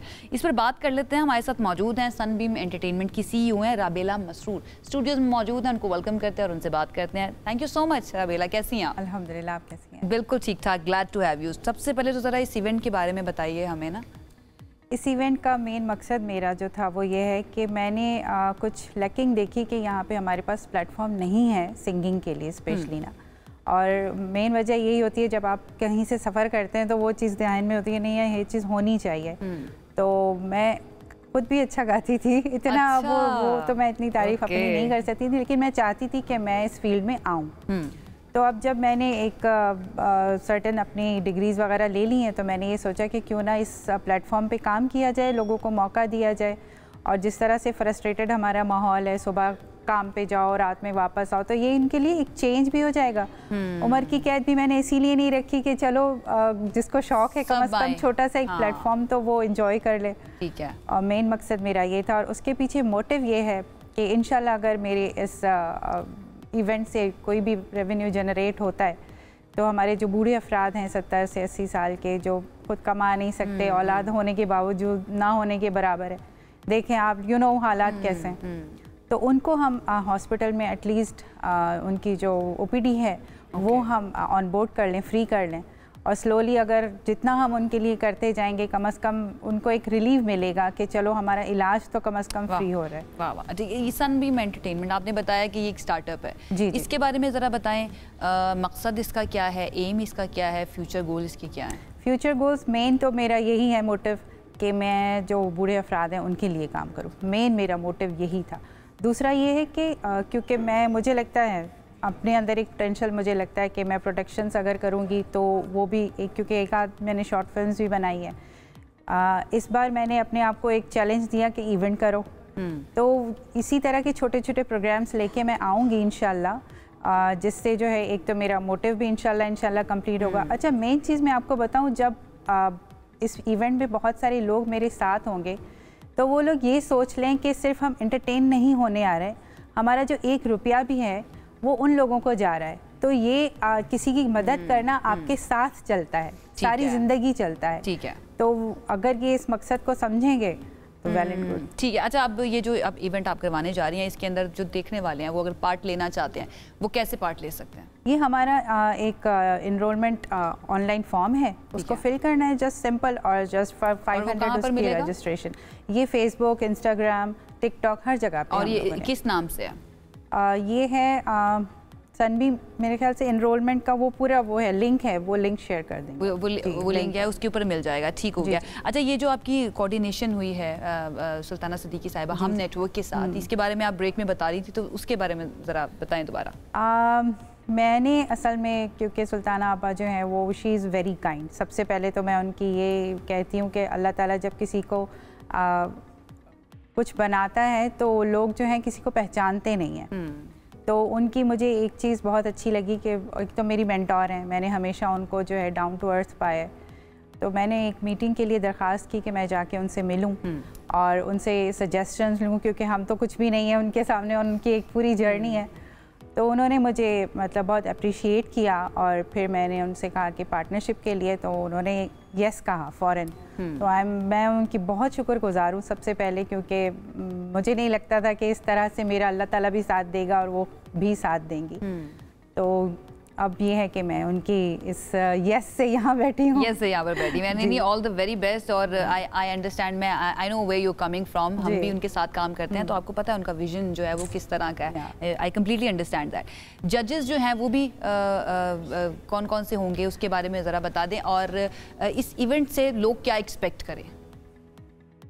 सबसे पहले तो मैं आपको बताऊं कि इस इवेंट से मेन मेरा जो मकसद है वो ये है कि लोग अपने हेक्टिक लाइफ से थोड़ा हटके आएँ।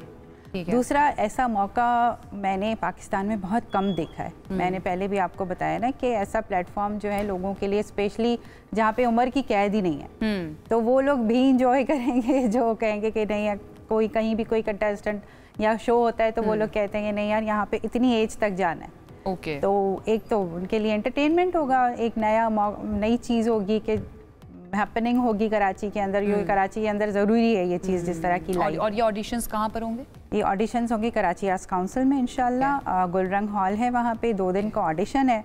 उसके बाद शॉर्ट लिस्ट होंगे, शॉर्ट लिस्ट के बाद फाइनल इवेंट हमारा 11 मई को है, उसमें हमारे फाइनलिस्ट परफॉर्म करेंगे और वहीं पे जो है उनको उनके कैश प्राइजेस एंड सर्टिफिकेट्स वगैरह दिए। ठीक है, इन द एंड आप कोई मैसेज देना चाहें तमाम देखने वालों को? मैसेज तो मेरा अपने कंटेस्टेंट्स के साथ जब मैं बात करती हूँ तो मैं उनको यही कहती हूँ कि बी पॉजिटिव, क्योंकि जब आप पॉजिटिविटी के साथ कहीं जाते हैं या अपनी ज़िंदगी गुजारते हैं ना, तो आपका जो दायरा होता है 8 मीटर का, कहते हैं कि आपका अगर आप नेगेटिव हैं तो 8 मीटर तक आप डिस्टर्ब करते हैं लोगों को, और अगर आप पॉजिटिव हैं तो 8 मीटर तक वो लोग आपके साथ बॉन्ड हो जाते हैं। और आप पॉजिटिव रखें, और मेरे ख्याल से ये एक ऐसी आदत है या ऐसी हैबिट होनी चाहिए कि आपको अगर आगे बढ़ना है ना तो पॉजिटिविटी के साथ बढ़ेंगे तो आप कहाँ से कहाँ जाएंगे आपको पता ही नहीं चलेगा। ज़बरदस्त, थैंक यू सो मच राबेला, बहुत शुक्रिया हमें ज्वाइन करने के लिए, and all the very best इस इवेंट के लिए। आई होप सनबीम एंटरटेनमेंट जो है वो आगे भी अच्छे काम करे इस तरह से। बहुत शुक्रिया आपका। 24 और 25 अप्रैल को कराची वाले, अगर आपकी आवाज़ अच्छी है, आपको लगता है कि आपको किसी कॉम्पिटिशन में हिस्सा लेना चाहिए, कराची आर्ट्स काउंसिल जाइए, वहाँ पर ऑडिशन दीजिए। ऑडिशन में सेलेक्ट हो जाते हैं तो आप 11 मई को फाइनल के अंदर परफॉर्म भी कर सकते हैं, कैश प्राइज भी मिलेगा। अपनी फैमिली को लेकर जाइए, एंजॉय कीजिए। एक ब्रेक की तरफ जाते हैं, ब्रेक से वापस आएंगे तो कुछ मजीद बात करेंगे, साथ रहिए। Welcome back once again. अब आखिर हिस्से में हम बात कर लेते हैं, मौसम की तब्दीली हो रही है और इस दौरान बहुत से अफराद मुख्तलिफ किस्म की एलर्जीज़ का शिकार हो जाते हैं, जिसमें सबसे आम है मौसमी एलर्जी या सीजनल एलर्जीज़। ये एलर्जीज़ आमतौर पर कहा जाता है बहार या ख़ज़ां के मौसम में ज़्यादा महसूस की जाती हैं, जब दरख्तों, पौधों और फूलों से जो फैलने वाले फैलने वाले माइक्रो पार्टिकल्स हैं, जैसे कि पोलन हो गया, ये हवा में शामिल होते हैं। इन एलर्जी की वजह से हमें नज़र आते हैं डिफरेंट तरह के सिम्टम्स। लोगों की नाक बंद हो जाती है, छींकें आने लगती हैं, आंखों में खारिश होती है, खांसी होती है, गले में तकलीफ जैसे मसाइल जो है ना उनका सामना भी करना पड़ सकता है। अब इस से बचा कैसे जा सकता है, इसका हल, अगर आपको हो गई है एलर्जी तो अपने से बचाएं। एहतियातें कौन कौन सी करनी है, हमारे साथ मौजूद हैं डॉक्टर मोहम्मद सज्जाद खान, उनसे बात करते हैं। सज्जाद साहब, मेरे ख्याल से यही पहला सीज़न होता है, सबसे ज़्यादा लोग इसी में मुतासिर होते हैं, बाहर के सीज़न में जो इस वक्त चल रहा है। जी बिल्कुल, इसमें यह है कि 15 फ़रवरी से लेके ना तो 15 मई तक जो है ना ये प्रॉब्लम चल रहा है, और लोग फिर सफ़र करते हैं, ऐसा सफ़र के ये छोड़ के चले जाते हैं पिंडी इस्लामाबाद। सफ़र के साथ सफ़र पड़ जाता है उनको। ऐसा नहीं होना चाहिए क्योंकि बड़ा एक्सपेंसिव हो जाता है। आपके बच्चे पढ़ रहे हैं, आप जॉब कर रहे हैं, आपको छुट्टी नहीं मिल रही। डॉक्टर साहब थोड़ा सा एक्सप्लेन कर दें, ये सीजन एलर्जी जो है ये होती क्या है? बेसिकली देखें, बाहर के मौसम में पौधे जो हैं वो नए नए खिलते हैं, और मलबरी इस्लामाबाद में अब तकरीबन ख़त्म हो रहा है, मगर उसके जो ग्रेन्स हैं जब वो हवा में पार्टिकल उड़ते हैं, परिंदे बैठते हैं, और परिंदे जब परों के साथ या अपने पाँव के साथ जो है लेके उड़ते हैं तो जगह जगह वो स्प्रेड होते हैं। तो उसकी वजह से जो है वो ग्रेन जो है वो ज़्यादा हवा में आने की वजह से जो है वो पोलन एलर्जी जो है वो ज़्यादा हो जाती है, ख़ास तौर पे सुबह और शाम के टाइम। ठीक है, सुबह अगर आप कहीं ऑफिस अगर आपने जाना है तो गाड़ी के शीशे बंद करके चलाएं, और छोटी सी एहतियात के तौर पे जो है वो अपने पास गीला रुमाल रख लें, क्योंकि बाज़ लोगों को स्नीजिंग बहुत ज़्यादा, छींकें बहुत ज़्यादा इसमें आती है कि वो रुकने का नाम नहीं लेती। अपने देखने वाले को एक इंटरनेशनल पॉइंट आकुपंक्चर का मैं बताता हूँ कि यहाँ पे आप उंगली रख लें तो आपको सेकंड छींक नहीं आएगी। ओके, मतलब ये यहाँ पे आप बैठे हुए, आप अपनी मीटिंग कर रहे हैं तो आपको छींकें आ रही तो सब आप ही को देखेंगे ना कि भाई ये छींकें क्यों मार रहे हैं, तो आप ऐसे करके बैठ जाएं। तो ये एक आकुपंक्चर प्रेशर पॉइंट है जिसकी वजह से एक्यूपंक्चर पॉइंट जो आपने बताया, अगर आपको भी छींके आ रहे तो यहाँ पे आप अपनी उंगली रख के ना कंट्रोल कर सकते हैं अगर आप किसी मीटिंग में आए या किसी ऐसी जगह पर जहाँ पर प्रॉब्लम हो सकती है बहुत ज़्यादा छींकने के लिए। इब्तिदाई अलामात जो हैं डॉक्टर साहब वो क्या हो सकती हैं? लाइक आपको फील हो कि अभी मैं ठीक था लेकिन अचानक से मुझे फील हो रहा है कि मेरी नाक में कुछ हो रहा है, या मुझे पोलन एलर्जी, सीजनल एलर्जी हो सकती है, तो किस टाइम पर आपको फौरी तौर पर एहतियात करनी चाहिए? देखें, जब हमने सांस लेना है तो हवा भी हमारे अंदर चली जाती है। हवा की नाली में जब सोजिश ज़्यादा बढ़ जाती है तो फिर हमें जो है सांस लेने में प्रॉब्लम आ जाता है। ख़ास तौर पे अगर हम देखें कि जो दमे के पेशेंट हैं वो इस मौसम में बहुत ट्रिगर कर जाते हैं, जिनको ऑलरेडी दमा चल रहा होता है वो इस मौसम में और प्रॉब्लम में चले जाते हैं। और फिर जब वो खांसते हैं, खांसी आती है, नज़ला ज़ुकाम, रनिंग नोज़, आँखों से पानी, ये इसके साइन एंड सिम्टम ज़्यादातर होते हैं। और बॉडी पेन, बॉडी हिक भी शुरू हो जाता है, दर्द हो जाता है, बाज़ लोगों को बुखार भी आ जाता है इसमें ना, ज़्यादा अगर स्नीजिंग वगैरह हो तो ये काफ़ी कॉम्प्लिकेशंस वाले जो है वो सिम्टम होते हैं। 2-3 महीने उसके लिए बहुत हार्मफुल होते हैं। फिर सितंबर अक्टूबर का जो महीना है उसमें भी ये प्रॉब्लम आती है। अच्छा डॉक्टर साहब, कुछ लोग ऐसे होते हैं जिनके ऊपर पोलन एलर्जी या फिर सीजनल एलर्जी जो है ना वो ज़्यादा इफेक्ट करती है, उसकी रीज़न क्या है? क्या दोनों की इम्यूनिटी के अंदर, लोगों की इम्यूनिटी के अंदर फ़र्क होता है जिसकी वजह से ये होता है? एलर्जी है क्या? बेसिकली घर में 5 या 6 लोग रह रहे हैं, एक आदमी तो बहुत छींके मार रहा है, 5 एंजॉय कर रहे हैं, उसको क्यों नहीं हो रही? उसकी इम्यूनिटी अच्छी है, वो हर चीज़ को बर्दाश्त कर लेता है, उसका उठना बैठना, खाना पीना, रहन सहन उसका जो है वो उनसे डिफरेंट है। हालांकि एक ही घर के लोग हैं। अब पार्टिकल जब आप खांसी करते हैं तो स्कूल में भी आप ये देखें कि बच्चों को खांसी बहुत ज़्यादा हो रही होती है या ड्रॉपलेट्स उसके निकल रहे होते हैं नज़ला ज़ुकाम की वजह से, तो दूसरे बच्चे भी पकड़े जाते हैं क्योंकि बच्चों की इम्यूनिटी इतनी अच्छी नहीं है। वैसे भी बच्चे हमारे जो है वो बर्गर खा रहे हैं, इम्यूनिटी आनी किधर से? घर का खाना तो वो पसंद ही नहीं कर रहे। तो काइंडली घर का खाना, देसी फूड की तरफ बच्चों को लेके आएँ ताकि बड़े होते होते तो इनको ये प्रॉब्लम। डॉक्टर साहब इसके बारे में ज़रा बताएं, इसका इलाज मुमकिन है? एक मरतबा आपको हो गई है एलर्जी, इसके इलाज कुछ किया जा सकता है और उससे पहले एहतियात क्या की जा सकती है वो भी बताएं ज़रा। जी, एहतियातें इसमें यही, एक तो शीशे बंद करके आपने ड्राइव करना है, गीला रुमाल अपने पास रखना है, और रात को सोते हुए जो है वो मस्टर्ड ऑयल, जो सरसों का तेल आम घर में होता है, या ऑलिव ऑयल, ये आप बेली बटन में 2 ड्रॉप्स डाल के इसको मल लें और नाक के दोनों नथनों में लगाएंगे। रात को सोते वक्त, चाहे एलर्जी का मौसम है कि नहीं है, 12 महीने हर आदमी लगाएगा तो उसकी एजिंग भी कम होगी, वो 5 साल अपनी उम्र से कम होता जाएगा जब उसने ये चीज़ें लगा ली, क्योंकि कोई 14,000 नर्व्स आपकी बेली बटन के साथ जुड़ी होती है और पूरी जगह पे आपके जो है वो ड्राइनेस को ये ख़त्म करती है। हम गर्मियों सर्दियों में कोई लोशन लगा रहे होते हैं, हमारी ड्राइनेस बहुत होती है, किसी लोशन की ज़रूरत नहीं पड़ेगी अगर आपने इसको रेगुलर बेस पे लगाना शुरू कर दिया। ये इसलिए मैं ये बता रहा हूँ कि जब आपकी नोज़ल जो है वो ब्लॉक होती है या ड्राई होती है तो फिर आपको सांस लेने में भी मसला होता है। तो जब ये वेट कर लेंगे तो फिर आपको सांस लेने में भी जो है वो आसानियाँ होंगी। तो ये थोड़ी सी एहतियात आप करें और इसका जो है कोशिश करें कि 6 महीने कम से कम ट्रीटमेंट करवाएं। अच्छा डॉक्टर साहब, कोई एज फैक्टर भी है इसके अंदर कि इस एज के यानी कि बच्चों को ज़्यादा हो सकती है या बुजुर्गों को या नौजवानों को ज़्यादा हो सकती है? ख़वातीन के बारे में भी ज़रा बताएं। जिसकी इम्यूनिटी कम होती होगी, बच्चों को तो जल्दी होती है, मगर ये कि जो अडल्ट हैं उनको भी ये प्रॉब्लम जो है हो सकता है। अगर पहले से उसको खांसी का प्रॉब्लम है, दमे का प्रॉब्लम है या टीबी उसके घर में चल रही है तो अपने 3 से 6 महीने जो सजेस्ट क्या करेंगे, क्या करना चाहिए? प्रिएम्प्टिव मेजर ज़्यादा बेहतर है या फिर इलाज भी आराम से हो जाएगा, इतना कोई मसला नहीं है?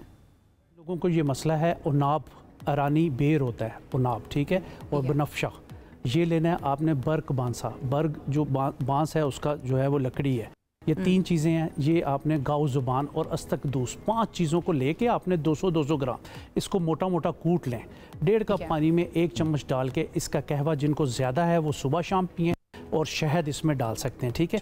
इसके साथ साथ लाहौरी नमक जिसको हम पिंक सॉल्ट कहते हैं, इसके रात को गरारे और नाक में ज़रूर डालें, इससे भी बहुत ज़्यादा फ़ायदा होगा। फिर लहसुन की जो तुरियाँ हैं, ये अगर बहुत ज़्यादा छींकें आपको आ रही हैं तो उसको कट करके ना 2 लहसुन की तुरियाँ। ये बहुत अच्छा आपने जड़ी बूटियों के बारे में ज़रा बता दिया कि इस जड़ी बूटियों से भी इसको कंट्रोल किया जा सकता है। कोई ऐसी डाइट भी है डॉक्टर साहब जो इसको ट्रिगर कर सकती है पोलन एलर्जी को? डब्बा बंद खुराकें जो हैं इसमें प्रॉब्लम क्रिएट करती हैं, फास्ट फूड इसमें बहुत क्रिएट करता है, और इसमें कोला ड्रिंक्स जो है वो आपको बहुत ज़्यादा ट्रिगर करता है। और उसमें ये है कि आप ये देखें कुछ ऐसी चीज़ें बैन हैं फास्ट फूड में, जैसे सॉल्ट हैं, तो वो भी डाले जा रहे हैं जायके के लिए। अगर वो नहीं डालेगा तो जायका नहीं बनेगा, कोई खाएगा नहीं। तो वो भी आप ये देखें कि आपको इस प्रॉब्लम में बहुत ज़्यादा जो है वो मसले मसाइल कर देते हैं। तली हुई चीज़ों से परहेज़ करना चाहिए, तली हुई चीज़ें नहीं खानी चाहिए। मछली का सर जो है उसको धो के अच्छी तरह, ठीक है, उसको साफ़ करके उसका जो सूप है, सूप निकालें, 4 मछली के सर ले लें। हम असली चीज़ वहीं फेंक के आ जाते हैं। उसको पीना चाहिए 1 कप जो है वो डेली पिएं, जिसको दमा है, जिसको एलर्जी है, वो रोज़ाना जो है 1 कप, और बच्चों को ½ कप। आप ये देखें कि आपकी याददाश्त के लिए, आपकी ये शाटी का पेन के लिए ये बहुत ज़बरदस्त है। आप मछली के सर को देखें कि पानी को चीरती हुई जाती है, और पानी का भाव आपको पता है समंदर में कितना तेज़ है या दरियाओं में। तो सबसे अच्छी चीज़ हम उसी शॉप पे फेंक के आ जाते हैं। ये आपको दमे के लिए, एलर्जी के लिए, आपके शाटिका पेन के लिए, आपकी मेमोरी के लिए, आपकी आइज़ की जो लोगों के जो है स्क्रीन टाइम ज़्यादा हो गए, ज़बरदस्त मशवरा। अच्छा, आखिर में वालिदैन जो हैं वो क्या करें बच्चों के लिए, वो किस तरह से महफूज अपने छोटे बच्चों को रख सकते हैं इस एलर्जी से? उसमें यह है कि आप देखें कि शहद जो है वो बहुत ही ज़बरदस्त है। इसमें अल्लाह ताला किसी बंदे ने नहीं बनाया, जो बंदे ने बनाया वो तो गुड़ का बना दिया। जो अल्लाह ताला ने नेचुरल मक्खी के ज़रिए पैदा किया, इसमें 6 एंटीबायोटिक है, नेचुरली 6 एंटीबायोटिक हैं। नबी पाक सल्लल्लाहु अलैहि वसल्लम ने फरमाया कि जो महीने में 3 दफ़ा शहद इस्तेमाल कर लेता है वो मूज़ी अमराज से महफूज रहता है। अच्छा। तो अगर आप रोज़ाना 1 चम्मच ले लें तो आपका जो इम्यूनिटी का लेवल है वो कैसा होगा, ज़बरदस्त होगा। फिर अपने घर में अदरक लेके, देसी अदरक, उसका पानी निकाल के रखें शीशे की बोतल में, फ्रिज में। कोशिश करें कि नज़ला, ज़ुकाम, खांसी बार बार बच्चों को हो रहा था क्योंकि स्कूल जाते हैं ना, तो उसमें जो है 5 ड्रॉप्स 1 चम्मच शहद में, 5 ड्रॉप्स और 1 चुटकी काली मिर्च, ये शहद का इस्तेमाल करें। जो डाइट जो है ट्रिगर करती है उसको इस्तेमाल ना करें, और तो इस तरह से आप पोलन एलर्जी से बच सकते हैं। बहुत शुक्रिया, डॉक्टर सजाद खान हमारे साथ मौजूद थे, आपने वक्त दिया। बहुत अच्छा लगा आपसे बात करके। आई एम श्योर जो हमारे देखने वाले हैं उन्होंने भी इंजॉय किया होगा हमारे इस सेगमेंट को, क्योंकि हमने बहुत ज़्यादा इंजॉय किया। वक्त हो चुका है ख़त्म प्रोग्राम का। इंशाल्लाह आपसे दोबारा मुलाकात करेंगे। अपना बहुत ख्याल रखिए। अल्लाह हाफिज़।